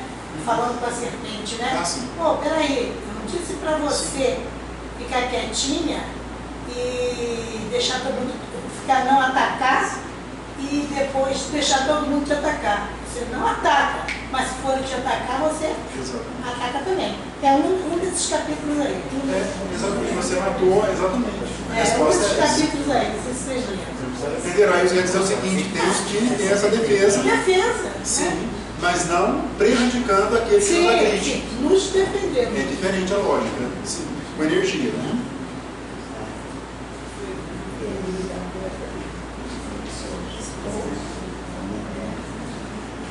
Aí ele atende ali nesse capítulo 21, espírito dementado, alguns espíritos estão ali falando, conversam com ele, só que não sabem que estão desencarnados. E pedem geralmente para voltar para a família. Repararam isso? Meu filho sofre. Só que eles têm aqueles interesses assim inconfessáveis. Não são espíritos ainda bons. Essa é a questão, né? Que ele diz assim, daí o Alfredo sobre isso. No círculo carnal, seriam todos absolutamente normais. No entanto, aqui são verdadeiros loucos. Passaria aqui normal, lá são loucos. São desencarnados que por muito tempo se agarram aos problemas inferiores. Reclamam providência sem falar no ensejo de iluminação que menosprezaram. Acusam os outros sem relacionar os próprios erros. Procurei ouvi-los para lhes dar uma ideia do nosso trabalho, no setor dos que se desequilibram mentalmente por excesso de centralização em propósitos inferiores. Tinha uma mulher que queria defender os filhos do marido, mas ela queria envenenar o marido. Só que ela não confessava para si própria isso. Aquele outro queria voltar a cuidar das fazendas, do dinheiro, porque ele queria a parte financeira, estava vinculado ainda ao dinheiro dele. Então esses são os interesses inconfessáveis, que nem para si eles tinham essa noção.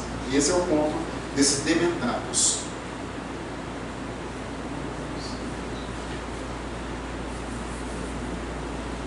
E agora tem esse capítulo que eu acho extraordinário, né? Só o nome do capítulo já é interessante. Os que dormem. Só o nome, né, desse capítulo é assustador, né? Então ali eles estão caminhando, Draulio vai descrevendo, aí chega ali no momento que as luzes vão se diminuindo, aí ele chega num lugar que ele lembra um cemitério. É realmente fantasmagórico ali a situação. Então ali quase 2.000 espíritos em estado de um sono perturbador. É o 1980, né, para ser bem exato. Em camas, né, quase, imagina um hospital enorme, com várias camas e os espíritos ali. E as expressões faciais eram assustadoras, ele vai dizer isso, André Luiz. E o Aniceto diz assim: alguns milhões dos nossos irmãos que ainda dormem, milhões, são criaturas que nunca... Por que eles estão nessa situação? É sempre a lei da causa e efeito, é a lei da justiça divina. Ninguém vai evoluir se não tiver um esforço próprio. A lei ela é rígida, no sentido de que ninguém vai entrar nas nossas vidas e evoluir por nós mesmos. Nem Jesus teve essa pretensão.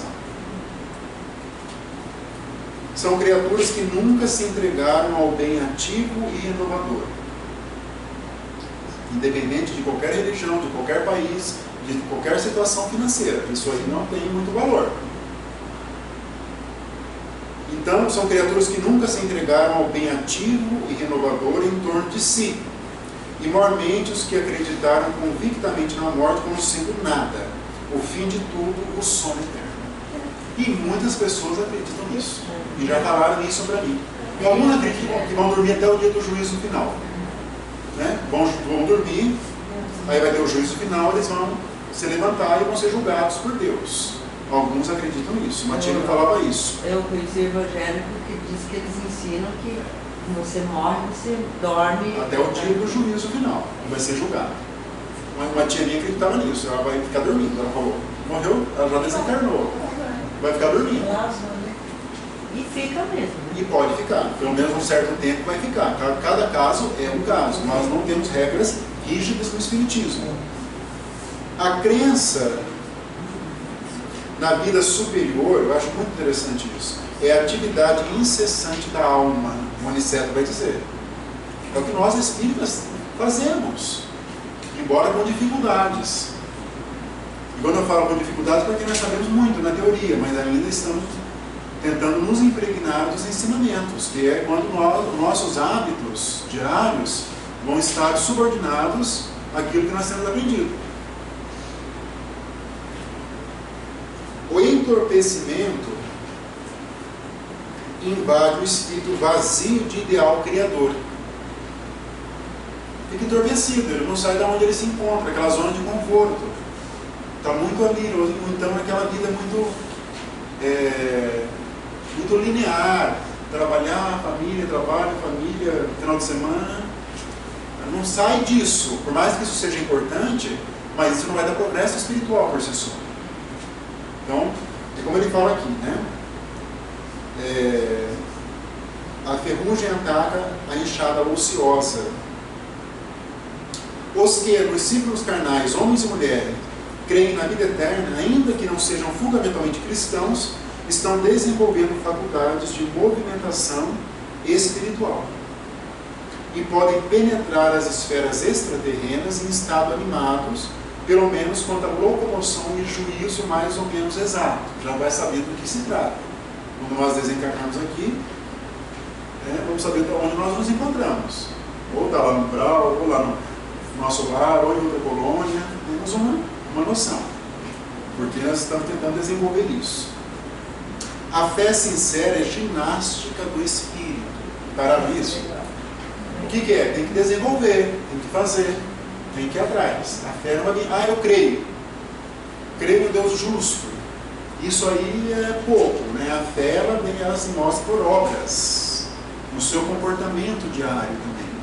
Perante, principalmente, o sofrimento. Ninguém vai ter fé numa situação feliz da vida. A pessoa vai demonstrar esse virtuosismo nos momentos de dores. E se a dor for mais crua, mais ali vai ser o momento dela provar. Aí vem a palavra provação. A provação você vai colocar em prática um conhecimento teórico que você aprendeu.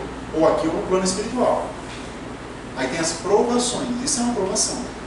Vai colocar em prática. Igualzinho um professor que dá o conteúdo, depois no final do bimestre dá a prova para o aluno. É a mesma lógica. O aluno vai fazer sozinho, não vai ter auxílio de ninguém ali.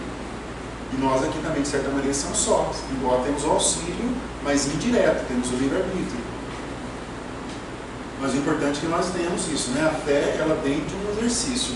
E o Chico falava sobre isso em relação à caridade. A caridade se aprende, ele falava, por caridade no sentido amplo. Não vamos reduzir a caridade em expressões materiais, de doação de alimentos somente ou doação de roupas. Isso é só uma face da caridade. A caridade no sentido amplo, como movimentar as nossas energias para o bem do próximo, né? Quando nós nos conectamos com Deus. Isso é caridade no sentido cristão. É o mais amplo que nós possamos conceber. Quem não a exercitar de algum modo na terra, preferindo deliberadamente a negação injustificável, encontrar-se-á mais tarde sem movimento. Então é um capítulo muito interessante, que vai nos dar uma condição de que nós estamos aqui para desenvolver essas potencialidades que nós já temos, algumas ainda em grãos, em germes. Então nós temos que fazer frutificar isso em nós. No capítulo seguinte, o André Luiz vai fazer ali uma espécie de uma clara evidência, uma segunda vista. Clara evidência quando nós temos o conhecimento de algum fato da vida de outra pessoa. Não é uma faculdade mediúnica propriamente dita, isso é anímica, porque ela é do espírito. Então, alguns têm isso. É raro, mas existe. Então, no caso do André Luiz, ele se aproxima ali de um espírito, uma mulher, e ele consegue, então, com essa aproximação, ter acesso às memórias dela. Repararam isso? E ele tem esse acesso porque ele passou por aquela magnetização mais intensa do nosso lar. E isso abriu a visibilidade espiritual dele. Então, os espíritos vão usar muito esse recurso ao longo da aula do André Luiz. Quanto mais vai progredindo o espírito, os instrutores têm essa capacidade bem mais apurada. Eles colocam uma destra, né, a mão direita, é muito recorrente. Colocam uma destra aqui na fronte, na testa, e já tira falando que já dá a história do espírito naquele momento. Isso é uma espécie de clara evidência, ou de dupla vista também. Isso em termos espirituais, né? A dupla vista em termos aqui encarnados é quando nós conseguimos enxergar o espírito, mesmo não sendo médio evidente. A dupla vista não é uma faculdade mediúnica, é uma faculdade anímica, do próprio espírito mesmo. Embora se confunda às vezes com a evidência. O objetivo é o mesmo, é ver espírito. Mas o médium evidente, ele é um médium, ele tem uma combinação de fluidos entre os dele e os do espírito, ele vê o espírito. Já a dupla vista, geralmente é um acesso ao plano espiritual. O que acontece? Geralmente as pessoas estão quase desencarnando, elas têm uma dupla vista muito forte, elas conseguem ver quem está no quarto. Ah, tem uma pessoa de branco aqui, tem 2 pessoas de branco entrando. Não é que ele é médium, ele é uma dupla vista, porque o corpo físico já não está dando resistência ao espírito. Já está desencarnando, então o espírito tem uma autonomia maior. A dupla vista tratada por Kardec é onde? No Livro dos Espíritos. Naquele capítulo Emancipação do Espírito. Do lado do sono, dos sonhos. É lá. Vidência é no Livro dos Médiuns, não é no Livro dos Espíritos. É interessante. A dupla vista não é mediunidade. As pessoas confundem no meio espírita fenômenos anímicos com a mediunidade, porque são atributos do espírito. Mas tem diferença, a mediunidade tem que ter um espírito do lado se comunicando, seja pela vidência, pela audição, pela psicofonia, pela psicografia. Sempre tem que ter um espírito. Já no animismo não há necessidade disso, né, de espírito se comunicando. Essa é a grande diferença. Ninguém nunca me explicou assim também. Mas é difícil, eu demorei muitos anos para conseguir entender. Muitos anos eu demorei para entender isso também. Muitos anos. Do que é do espírito, que é da mediunidade. Kardec foi preciso. Ele tratou desse fenômeno sonho, catalepsia, epilepsia, dupla vista. Ele tratou isso lá no Livro dos Espíritos. Não falou da mediunidade, falou da mediunidade no Livro dos Médiuns. É Kardec, né? Mas eu também demorei muitos anos para comer. O que acontece às vezes na prática? Ele é médium e também tem a dupla vista. Acontece, coincidem os 2 fenômenos. Entendeu? Isso pode acontecer também. Mas a vidência, o espírito vai se comunicar com o médium e vai ficar na frente dele, por exemplo, e vai ter uma combinação de fluidos. Pode ser que tenha 2 médiuns videntes, um do lado do outro, mas o espírito só vai fazer se comunicar para um. O outro não vê, porque há uma combinação de fluidos. Vamos ler isso mais adiante no livro, nos domínios da mediunidade, tem uma explicação melhor sobre isso. Mas é difícil, são fenômenos difíceis mesmo, de compreender assim numa primeira leitura. Às vezes a pessoa que passa também não entende. Passa despercebido. Né? A palavra emancipação, sempre falo isso várias vezes, é sinônimo de desdobramento, porque o espírito ele sai, tem um pouco de liberdade em relação ao corpo físico, mas a palavra desdobramento não tem Allan Kardec, ele usa emancipação. André Luiz usa desdobramento, é o mesmo fenômeno.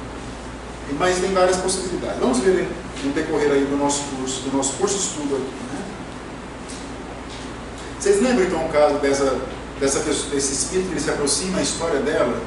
Ela teve um caso com um homem casado e ele implora, ela pega um golpe de martelo no crânio e o mata, né? Uma cena trágica ali, e leva o corpo dele para uma linha de trem. E isso, claro, gerou o quê? Uma lesão de culpa na consciência, onde estão as leis divinas. Ninguém foge da consciência. Ninguém foge da consciência. Nós vamos lembrar Missionários da Luz, antecipando o Raul, que matou uma pessoa, e depois ele não aguentou a consciência, a dor, né, a culpa foi tão intensa que ele se matou. Isso lá no Missionários da Luz. Aqui nós temos um caso então de extremo, né? Ela mantém um sentimento de culpa e está lá petrificada, vinculada ao dia que ela matou esse homem. Ela está vinculada a esse dia, ela não saiu de lá mais. Está lá, né, nesse resultado dormindo, entre aspas, né? E entra a luz interessante que a ver com uma necessidade de auxílio, não de simples criminosa. Interessante a visão dele para ela. Porque para nós ela seria, né? Vai passar no Camargo, isso vai ser um escândalo aqui para nós, né? Eu já me vejo chegando, minha mãe, você viu o que aconteceu aqui em Londrina? A primeira coisa que eu cheguei lá já falo desses fatos tenebrosos. Mas na verdade é um espírito que necessita de auxílio espiritual, né? E o Aniceto vai fazer essa observação em relação ao André Luiz, vai falar para ele: seus pensamentos de fraternidade e paz muito auxiliaram essa irmã infeliz, só nessa vontade que ele demonstrou de auxiliá-la mentalmente. Ele não fez nada por ela, ele só, né, nossa, ficou com vontade de ajudar, só isso ajudou. Então guarde a certeza disso e continue buscando a compreensão para socorrer e ajudar com êxito. Bastará lembrar sempre que a dívida de toda parte anda com os devedores. É o princípio de que, se nós violarmos a lei divina, nós vamos guardar para nós a necessidade de reparar isso. É claro que esse espírito vai guardar, vai ter que se conscientizar do crime, e vai planejar uma nova reencarnação, e aí virão as dores de tudo isso, né? Desse crime que essa pessoa, às vezes, vai nascer com um problema sério no crânio, no cérebro, em razão da lei da causa e efeito. Tem várias possibilidades futuras aí. No 24, a prece de Ismália. A Ismália é um espírito realmente extraordinário. Ele é extraordinário. Lembra a mãe de André Luiz? Ela transita com facilidade entre os dois planos ali. Ela está um pouco à frente dele, mas como ela consegue transitar bem, ela não está muito à frente do Alfredo. Igual a mãe de André Luiz, ela está muito à frente. Ao contrário do espírito Asclépios, lá do Obreiros da Vida Eterna, que ele só se comunica por meio de uma reunião mediúnica de efeitos físicos. Vamos ver isso lá no livro. Ele não consegue transitar, ele transita, mas ninguém vai ver. Ao contrário desses espíritos, é diferente, vamos, né, encaixando o progresso evolutivo e o que significa esse processo evolutivo na prática nas colônias espirituais. Um pouco de água,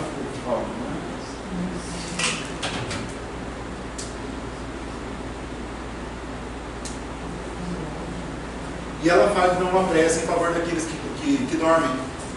E é linda essa prece, é comovente, e depois da prece, aí começa então uma luminosidade de cada um, porque vem um auxílio do alto.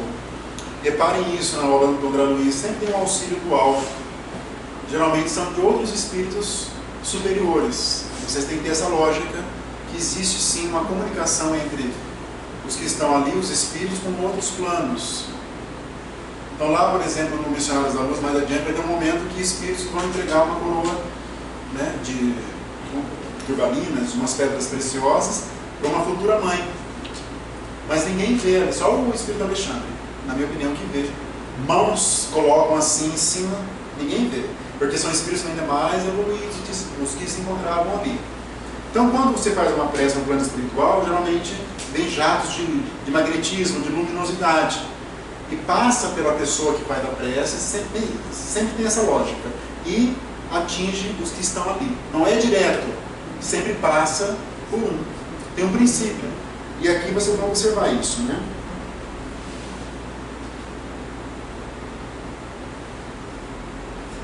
E nesse caso concreto, ele vai falar que deram como se fossem bolhas, vamos dizer assim, de magnetismo benéfico, e essas bolhas refletiam a luminosidade de cada um dos que se encontravam ali. Mas a luminosidade de acordo com a moralidade, com o progresso de cada um. A Ismália era que tinha a luminosidade mais intensa. As que estavam circundando a Ismália, outros espíritos de mulheres também, senhoras, era um pouquinho menor que a Ismália. Depois vinha o Aniceto, em terceiro lugar, que era o instrutor. Depois o Aniceto, o Alfredo. Depois o André Luiz. Repararam que teve toda uma hierarquia, digamos assim. E a mulherada na frente, né? Sempre. Sempre. Eu vou ter que trabalhar bastante um dia, Ricardo, para evoluir como mulher. Mas as mulheres sempre estão aqui. Sempre. Não adianta. Isso é praticamente a obra toda do André Luiz. As grandes médiums que vão ser mencionadas nas obras, geralmente são mulheres. Geralmente são mulheres.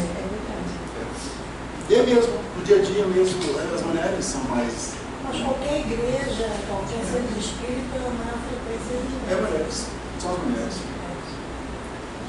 Então, eu quero que vocês só observam isso, essa questão da luminosidade dos fluidos que são emitidos, que vêm do alto, passam por esses espíritos, que é um canal.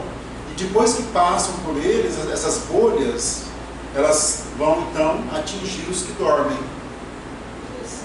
É isso que está escrito aqui. Então passa por eles e vão atingir os que dormem. Né? Será que passa para filtrar? Não. Passa o quê? Para filtrar? Eu penso assim que é de acordo mesmo, Deus nos auxilia pelo próximo e vice-versa. Nunca tem um processo direto. Isso pode existir, mas passa. Nesse caso. Amor, né? Oi? Uma lei de amor. Né? Uma lei de amor. Nos convida a participar da sua obra. Então, nesse caso concreto aqui, é uma colônia, um poço um pouquinho, não é tão evoluído, então precisava desses. E passou pelo magnetismo deles. Esse magnetismo deles tem essa compreensão. E que, por sua vez, vieram na minha leitura, que eu faço, sempre vem de outros espíritos, superiores à Ismária, que não aparecem, não são personagens, nós nem temos compreensão, mas são outros espíritos. Não é que vem do nada, lá do céu, começa. Não. Eles vêm de outros espíritos, de outras fontes. Só um trechozinho da Ismária que eu anotei aqui. Ensinai-nos a amar como Jesus nos amou. Também nós, Senhor, que aqui vos rogamos, fomos leprosos espirituais. Cegos de entendimento, paralíticos da vontade, filhos pródigos do vosso amor. Ela pega os ensinamentos de Jesus e traz, igual ela fez agora na nossa realidade. Eu acho muito interessante. Toda vez que nós vamos ver um personagem do Evangelho, eles têm um arquétipo, esses personagens. Cada um representa uma ideia dentro de nós. O paralítico, Jesus não quer o cego. Você realmente quer ver? Jesus perguntou para um deles. É como Jesus estivesse perguntando para nós isso. Você realmente quer ver, mas não ver o que é o físico, mas ver as realidades espirituais. Essa é a pergunta que Jesus faz. Também nós já dormimos em tempos idos nos postos de socorro da vossa misericórdia. Olha a comparação que ela usa. Eles estão no posto de socorro. Ela usa isso como um evangelho. É um espírito muito evangelizado, a Ismária. Muito mesmo. O Aniceto fala sobre isso para nós compreendermos um pouco mais dessa questão dessas bolhas de magnetismo. Na prece, encontramos a produção avançada de elementos força. Então, vamos entender esses elementos força como sendo o quê? Um magnetismo mais rebuscado, que tem uma propriedade curadora, benéfica. Eles chegam da providência em quantidade igual para todos os que se deem ao trabalho divino da intercessão. Mas cada espírito tem uma capacidade diferente para receber. Tanto que somente 2 espíritos se levantaram. Lembram disso? Já tinham recebido o sopro, o passe e foram atingidos por essas bolhas. Eles se levantaram, ficaram com medo e saíram correndo. Repararam isso? Não, eles vão parar lá nas muralhas, não tem importância ao preto. Saíram correndo. De medo. Imagina vocês acordarem e não sabem que está desencarnado e vê quase 2.000. É assustador. Para quem tem essa noção, é assustador. E essa frase dele, que eu até coloquei em vermelho. E como Deus socorre o homem pelo homem e atende a alma pela alma, cada um de nós somente poderá auxiliar os semelhantes e colaborar com o Senhor com as qualidades de elevação já conquistadas na vida. É riquíssimo o esforço nosso de cada dia. Nós estamos sendo candidatos para ingressarmos nessa academia do Cristo, nessa escola. Então nós temos que passar por isso. Temos que ter essa preocupação conosco. Ainda sobre os efeitos da oração, no capítulo 25.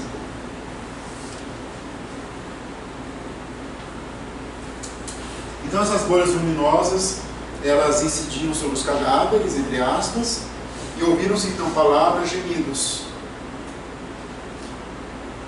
E Oniceto vai dizer o seguinte: conforme viram, o trabalho da prece é mais importante do que se pode imaginar nos círculos dos encarnados. De novo sobre a prece. Não há prece sem resposta. Olha, esse ensinamento é de um conforto espiritual para nós. É claro que a resposta muitas vezes não é aquela que nós gostaríamos, não é isso que ele quer dizer.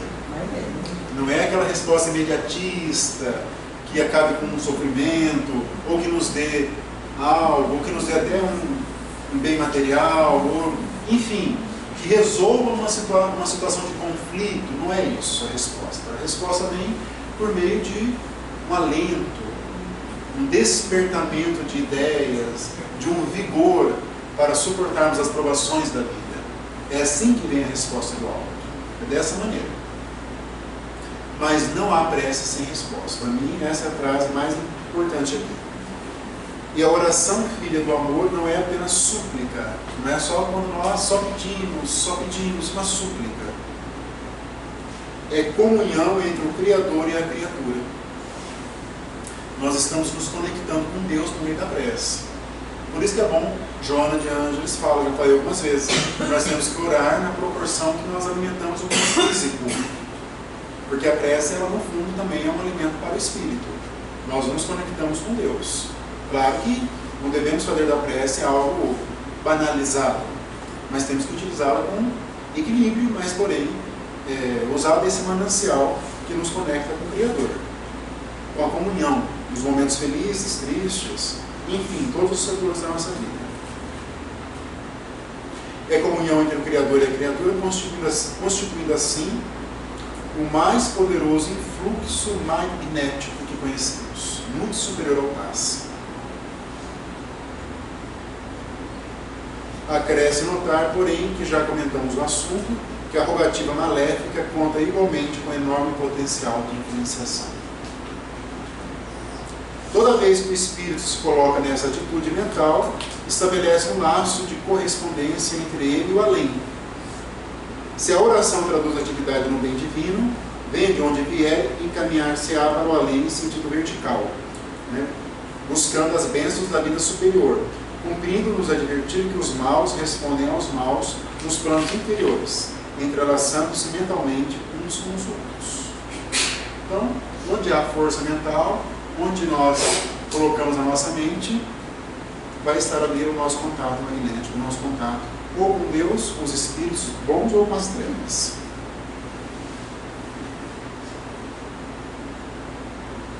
Sobre os que oram, nessas tarefas benditas, fluem das esferas mais altas os elementos força que vitalizam o nosso mundo interior, edificando-nos as esperanças divinas e se exteriorizam em seguida, contagiados de nosso magnetismo pessoal, no intenso desejo de servir com o Senhor. Então nós recebemos o magnetismo de Deus dentro de uma ideia de esforço com as nossas preces e vamos transmitindo ao nosso próximo esse magnetismo. Onde nós nos encontramos. O passe, já repetimos, é uma das formas de magnetismo, de doação de magnetismo. Mas nós vamos doar o magnetismo onde nós nos encontrarmos. E é por isso que nós temos uma sensação ruim, às vezes, quando uma pessoa se aproxima, ou uma sensação boa de outras pessoas. Isso é um princípio científico, e tem mesmo. Uma pessoa é capaz de desestabilizar o ambiente, como outras são capazes de favorecer o ambiente e pacificar ali alguma eventual discussão, algum eventual atrito. Isso, o magnetismo dela é muito forte em razão disso. Ainda sobre esse magnetismo, concedeu-nos o Altíssimo a força de auxiliar em porções iguais para todos, mas nós a espalhamos, essa força que vem de Deus, de acordo com a nossa possibilidade e coloração individuais. Cada um vai ter uma resposta, uma maneira de doar. Ismália, isso é Aniceto falando dela, cujos sentimentos são mais amplos e universalistas que os nossos, pode receber com mais clareza o auxílio divino, e distribuí-lo com mais abundância e eficiência. Como já disse, o Pai visita os filhos necessitados através dos filhos que procuram compreender. Quanto mais nós nos integrarmos a Deus, mais vamos nos habilitando a ajudar o nosso próximo. Uma palavra amiga, um conforto espiritual, um conforto material, tudo que se dirige em favor do nosso próximo. Uma compreensão, enfim, tudo que vai trazer um bem para o nosso próximo.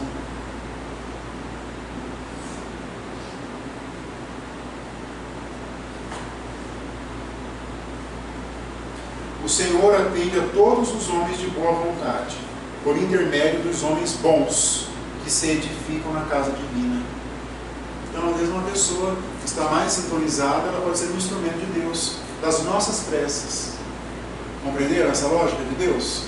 A pessoa consegue ser um instrumento ali, né, em favor nosso ou vice-versa também. Então, somos instrumentos.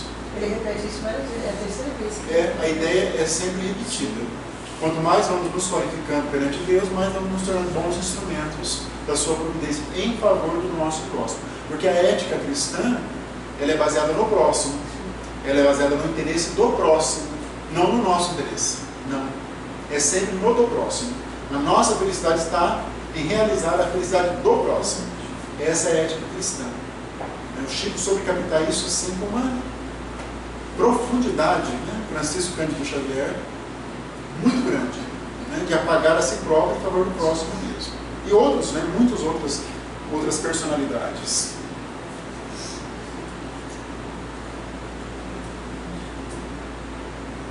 Apenas devemos salientar que as respostas de Deus vão sendo maiores e mais diretas, à medida que se intensifique o nosso merecimento.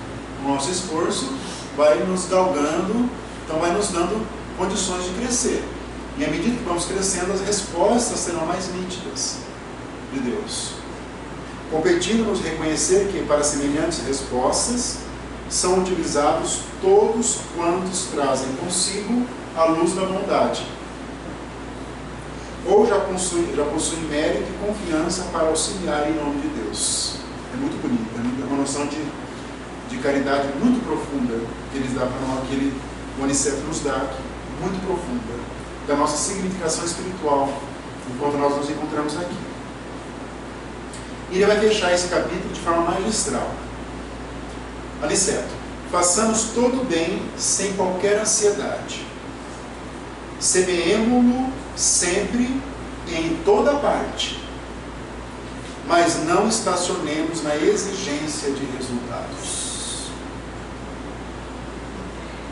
Não devemos exigir que a pessoa se modifique ou que nós sejamos reconhecidos pelo bem como existe de maneira avassaladora no movimento espírita. Avassaladora. A pessoa faz um bem, faz uma caridade e ela quer ser reconhecida por isso. Então ela vai tirando o brilho da caridade com a vaidade. A vaidade é querer ser reconhecido por aquilo que você é ou por aquilo que você faz. Isso é vaidade. É querer que as pessoas tenham um apreço por você, que visualize você, que você seja o centro das atenções. É extremamente pernicioso para o progresso do espírito. E, infelizmente, Kardec faz essa pergunta no Livro dos Espíritos. Olha que pergunta mais interessante de Kardec. Ele vai falar assim, mas, mais ou menos isso, né? Se eu sei que fazer caridade me proporciona progresso espiritual e, consequentemente, felicidade, eu não posso fazer a caridade com essa finalidade? Não. A caridade tem que ser feita de forma desinteressada. Essa é a resposta que eles dão. De maneira que a caridade tem que ser o quê? Um exercício do nosso próprio espírito. É claro que nesse caminhar que nós nos encontramos, às vezes vai estar oculta essa intenção de ter um progresso espiritual, de querer ser como Chico Francisco Cândido Xavier, como tem muito no movimento espírita. Mas com o tempo isso vai ter que ceder a algo melhor. A caridade ela vai ser uma expressão da nossa personalidade. Assim como nós comemos ou nos alimentamos, tomando um banho de forma natural, de forma normal, a caridade vai ter que nos impregnar. Essa é a proposta cristã. Hábito, né? Vai se tornar hábito. Certo. No mundo em que todos têm heróis para seguir. Não é melhor nós termos um herói, um Chico, para seguir também?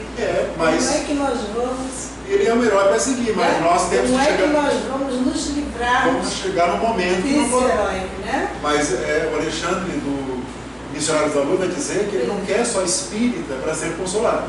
Ele quer espírita para ser futuro companheiro de trabalho. É igual muito o pai diz, né?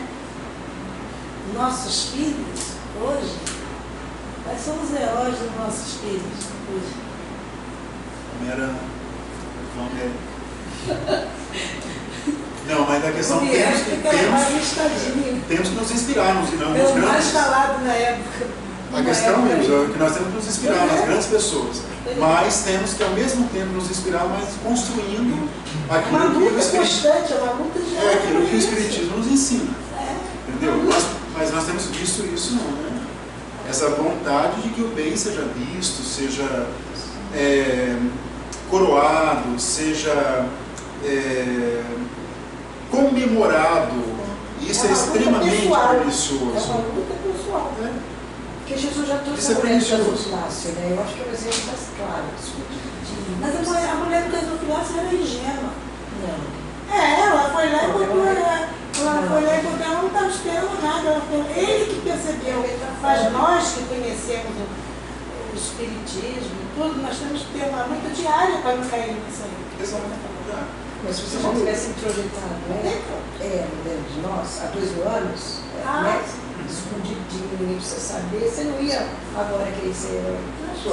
Não sabe a mão direita que faz a esquerda. Mas nós temos que compreender essa questão da caridade de forma mais espiritual e não só de forma material. Sim. Daí conclui esse pensamento dele, né? O lavrador pode espalhar as sementes à vontade onde quer que esteja. Porque cada um de nós que disser, eu sou assim, já não é? Não. Né? Esse é um problema. Mas precisa reconhecer que a germinação, o crescimento e o resultado pertencem a Deus. Nós somos semeadores. Nós não podemos exigir uma mudança, ou a pessoa é mãe ou é pai, quer mudar os filhos. Isso é muito pernicioso. Mas tem que plantar sementes. Isso é onde nós nos encontramos. Você plantou para o rapaz do Uber a semente. Plantou semente, né? O resultado agora vem de Deus. É a mesma coisa que a pessoa dizer assim, eu sou assim, eu perdoo todo mundo. Nossa, eu não guardo rancor de ninguém. É essa que vai ser mais difícil. Não é? Nós não temos que trabalhar. A pessoa que perdoa verdadeiramente, ela não sabe, porque ela já impregnou. Né? Nem se ofendeu. É uma luta diária, ela nem se ofendeu. de nós, né? O Divaldo que brinca, né? Eu tenho orgulho da minha humildade. Pois é. Anula, né? Uma coisa anula a outra. Capítulo 26. Ouvindo os servidores. O tempo nosso está ali. Bem que vamos até o 34 hoje, porque é o assunto que nós temos que tratar. Embora eu falei para ler até o 35, né? Salvo engano, mas vamos começar esse 34 no nosso próximo encontro. Tá? Vamos avançando, porque aqui está passando o tempo muito rápido. Né?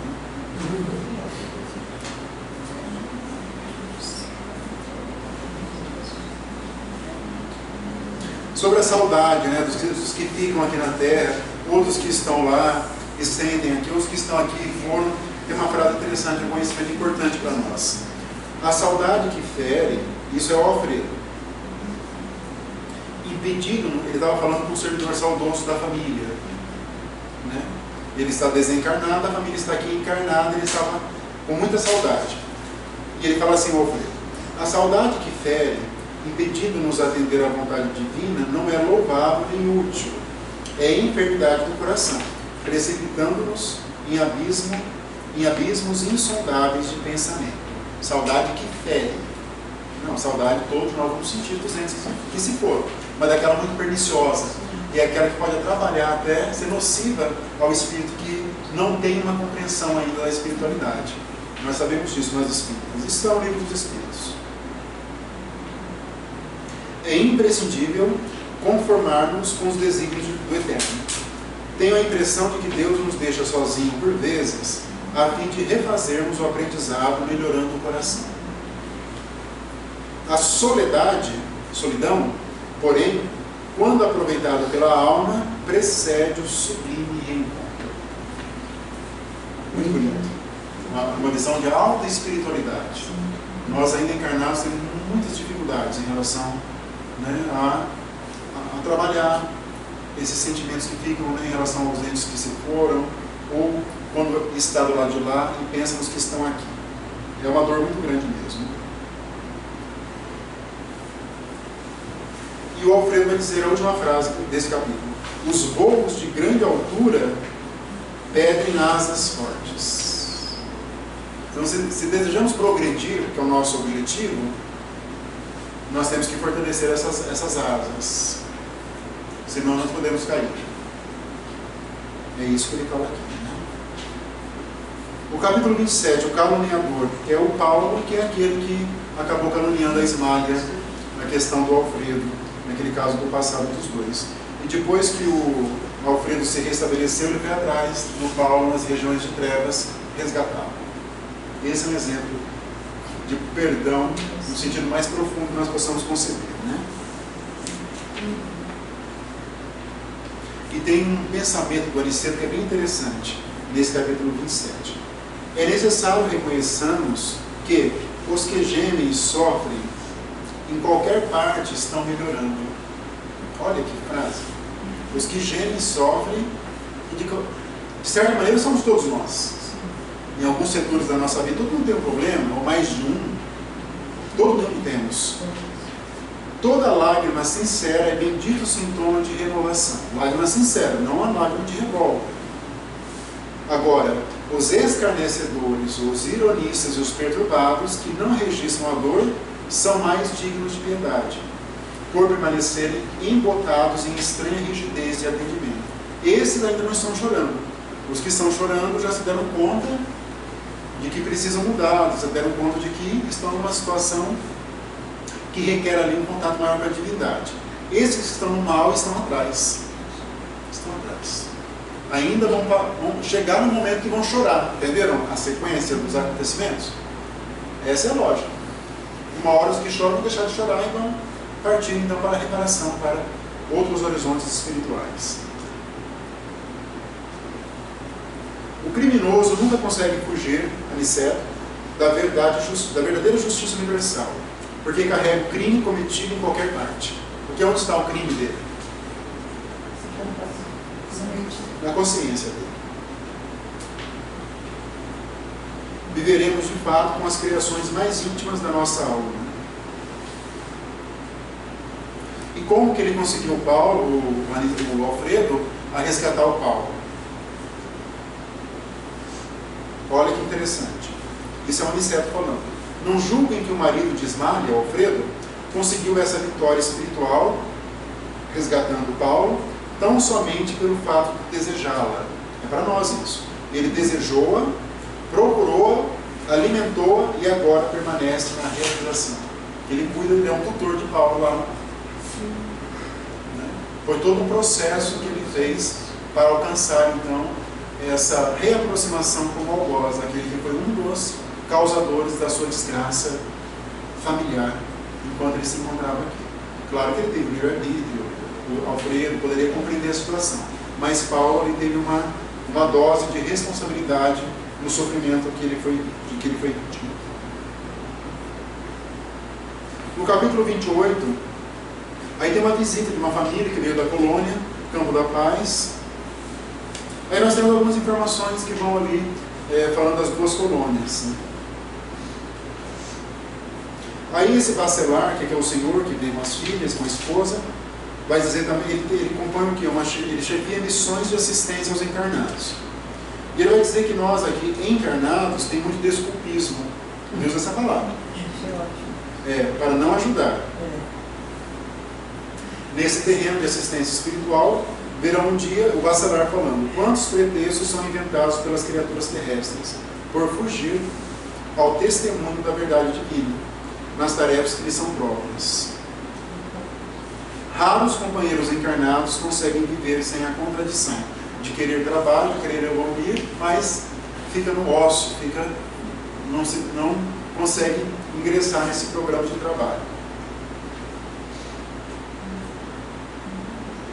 ele diz assim, né, um pouco mais atrás: os que guardam possibilidades financeiras montam guarda patrimônio herdado. Os que receberam a bênção da pobreza. Olha a visão espiritual, eu acho isso sensacional. Os que receberam a bênção da pobreza de recursos monetários aconselham-se com a revolta. Os moços declaram-se muito jovens para cultivar as realidades sublimes. Os mais idosos afirmam-se inúteis para servi-las. É uma contradição perene, vai embora, é um desconfio. Os que casam reclamam da família. Os que são solteiros reclamam que não tem família. Ele vai falar isso. É uma contradição perene. No capítulo 29, André Luiz fala que é tudo, tem uma simplicidade, uma sinceridade, não existe nada que nos lembre na questão social.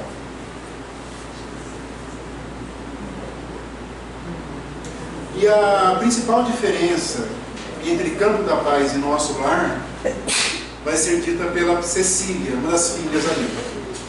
Olha que interessante, vocês conhecem lá, em Nosso Lar, muitos espíritos sofredores. Mas em Campo da Paz conhecemos muitos espíritos obsessores. Tem uma diferença brutal. Brutal. Os sofredores não são aqueles revoltados. Geralmente estão passando por um sofrimento grande, mas lá não. Os obsessores geralmente são muito mais voltados à prática do mal. Ou os que foram obsessores, não que estão habitando, né? Os que estão lá no processo de reabilitação. Lá em Nosso Lar poderá existir muita gente que ainda chora, mas em nosso meio há muita gente que se revolta em Campo da Paz. Ainda bem que chama Campo da Paz. Ainda bem que chama Campo da Paz, né? É mais fácil remediar o que geme que atender ao revoltado. Tem uma diferença grande mesmo. Vocês devem ter passado por isso, com amigos, familiares que querem aprender alguma coisa e dos que não querem são revoltados. É diferente a lógica. É bem diferente. No capítulo 30, sobre o casamento, tem mais informações sobre o casamento no plano espiritual. Como que nós vamos ter casamento lá no plano espiritual? Ninguém quer ter casamento nem no plano espiritual. Continua, a vida continua, não continua. A vida continua. Para possuirmos aqui essa aventura, o casamento, essa alegria, é preciso ter amado na terra, movimentando os mais nobres impulsos do espírito. Para colher os júbilos dessa natureza, é necessário ter amado com a alma. Difícil. É difícil aqui, é difícil lá. Os que se consagram exclusivamente aos desejos do corpo não sabem amar além da forma. São incapazes de sentir as profundas vibrações espirituais do amor sem morte. Então, essas uniões que ocorrem lá, elas vão estar condicionadas a um desenvolvimento do amor, mais intensamente, um amor mais profundo, um amor de alma mesmo, não só o que se vincula às aparências. Esse é mais muito superficial, né?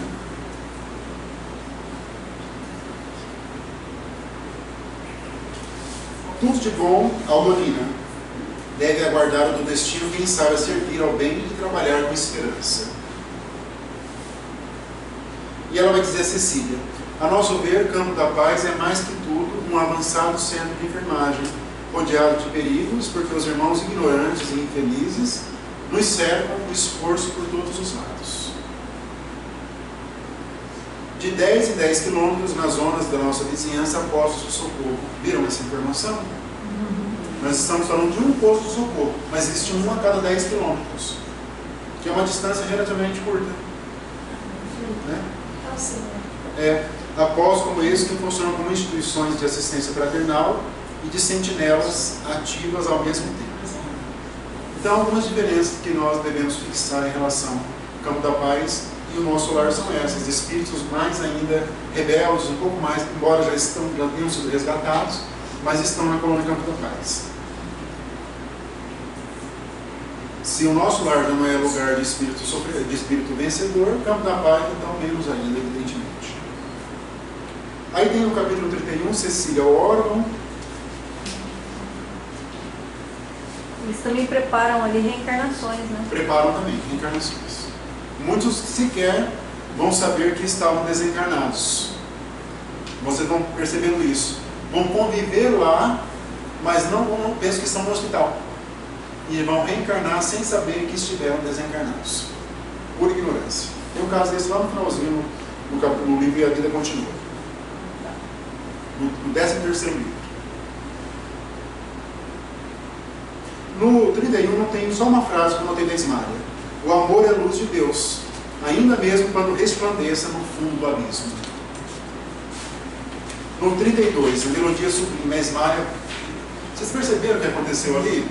Aí no 32, a Ismália vai lá no órgão e toca uma melodia, só que as notas musicais que ela consegue emitir produz uma espécie de prece que não se ouve com palavras, só no íntimo. Entenderam isso? Não, ninguém falou nada, mas ela conseguiu alcançar notas musicais que as notas formavam uma prece internamente.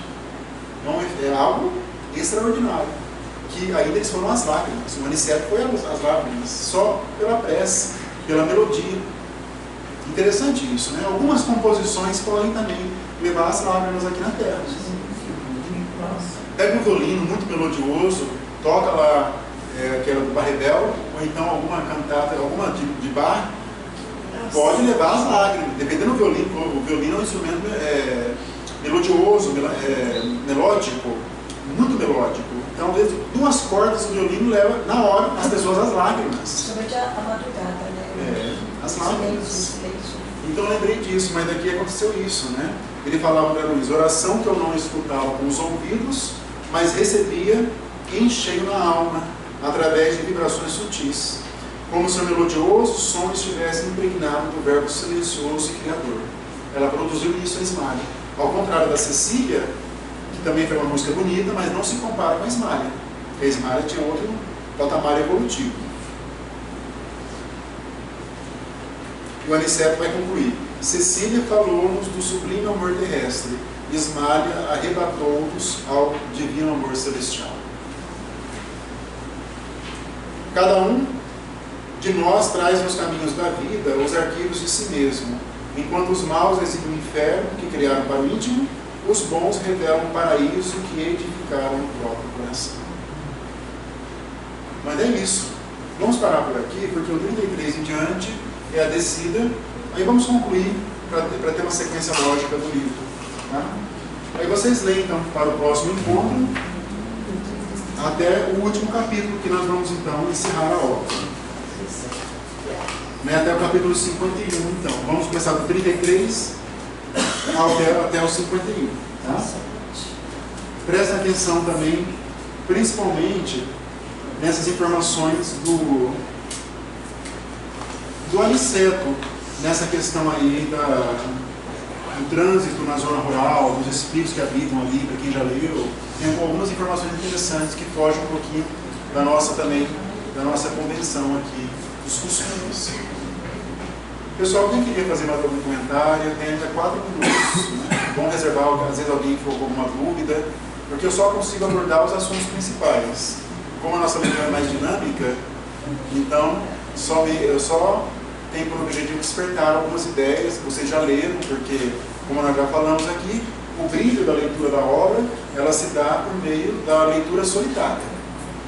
É ali que vocês vão ver o brilho da obra, é ler ali solitariamente. E aqui nós vamos trocando algumas ideias e despertando alguns pontos que às vezes passou despercebido numa leitura. E cada vez que eu leio, eu já li algumas vezes o Mensageiro. Eu li algumas vezes, né? Pelo menos umas 6, 7 vezes eu li. E cada vez que eu leio é uma surpresa nova, uma informação nova. É um livro muito rico de informações também. Alguém tem algum ponto que queria conversar, queria abordar? Nada? Eles estão sabendo de tudo? Depois terão as provações. Vocês vão ter que colocar em prática tudo isso que vocês estão aprendendo. Com a Ismália. A Ismália é a nossa professora. A Ismália é realmente uma espírita extraordinária. Então, se ninguém tiver nada, vamos encerrar então. Eu encerro então, né? Então vamos encerrar com uma prece. Pai Celestial, agradecemos mais uma vez estarmos aqui reunidos em Teu nome, avançando nos nossos estudos, na nossa compreensão desses ensinamentos, tem percorrido o nosso íntimo, que tem provocado reações que nos despertam para a espiritualidade superior. Pedimos que prossiga nos motivando, nos incentivando, que possamos vencer os obstáculos, que possamos nos abrir espiritualmente para que recebamos esse conhecimento e, acima de tudo, o coloquemos em prática. Agradecemos ao Mestre Jesus, o seu Evangelho que tem iluminado as nossas existências. Pedimos, Mestre, que prossiga nos encaminhando à prática do bem, da renúncia, do perdão, do amor, construindo a nossa estrada, o nosso processo de evolução. Agradecemos por fim aos espíritos amigos aqui presentes, principalmente aos que compõem a equipe espiritual responsável pelos estudos da casa. Pedimos que prossiga nos ajudando, nos auxiliando e nos proteja nesse retorno aos nossos lares.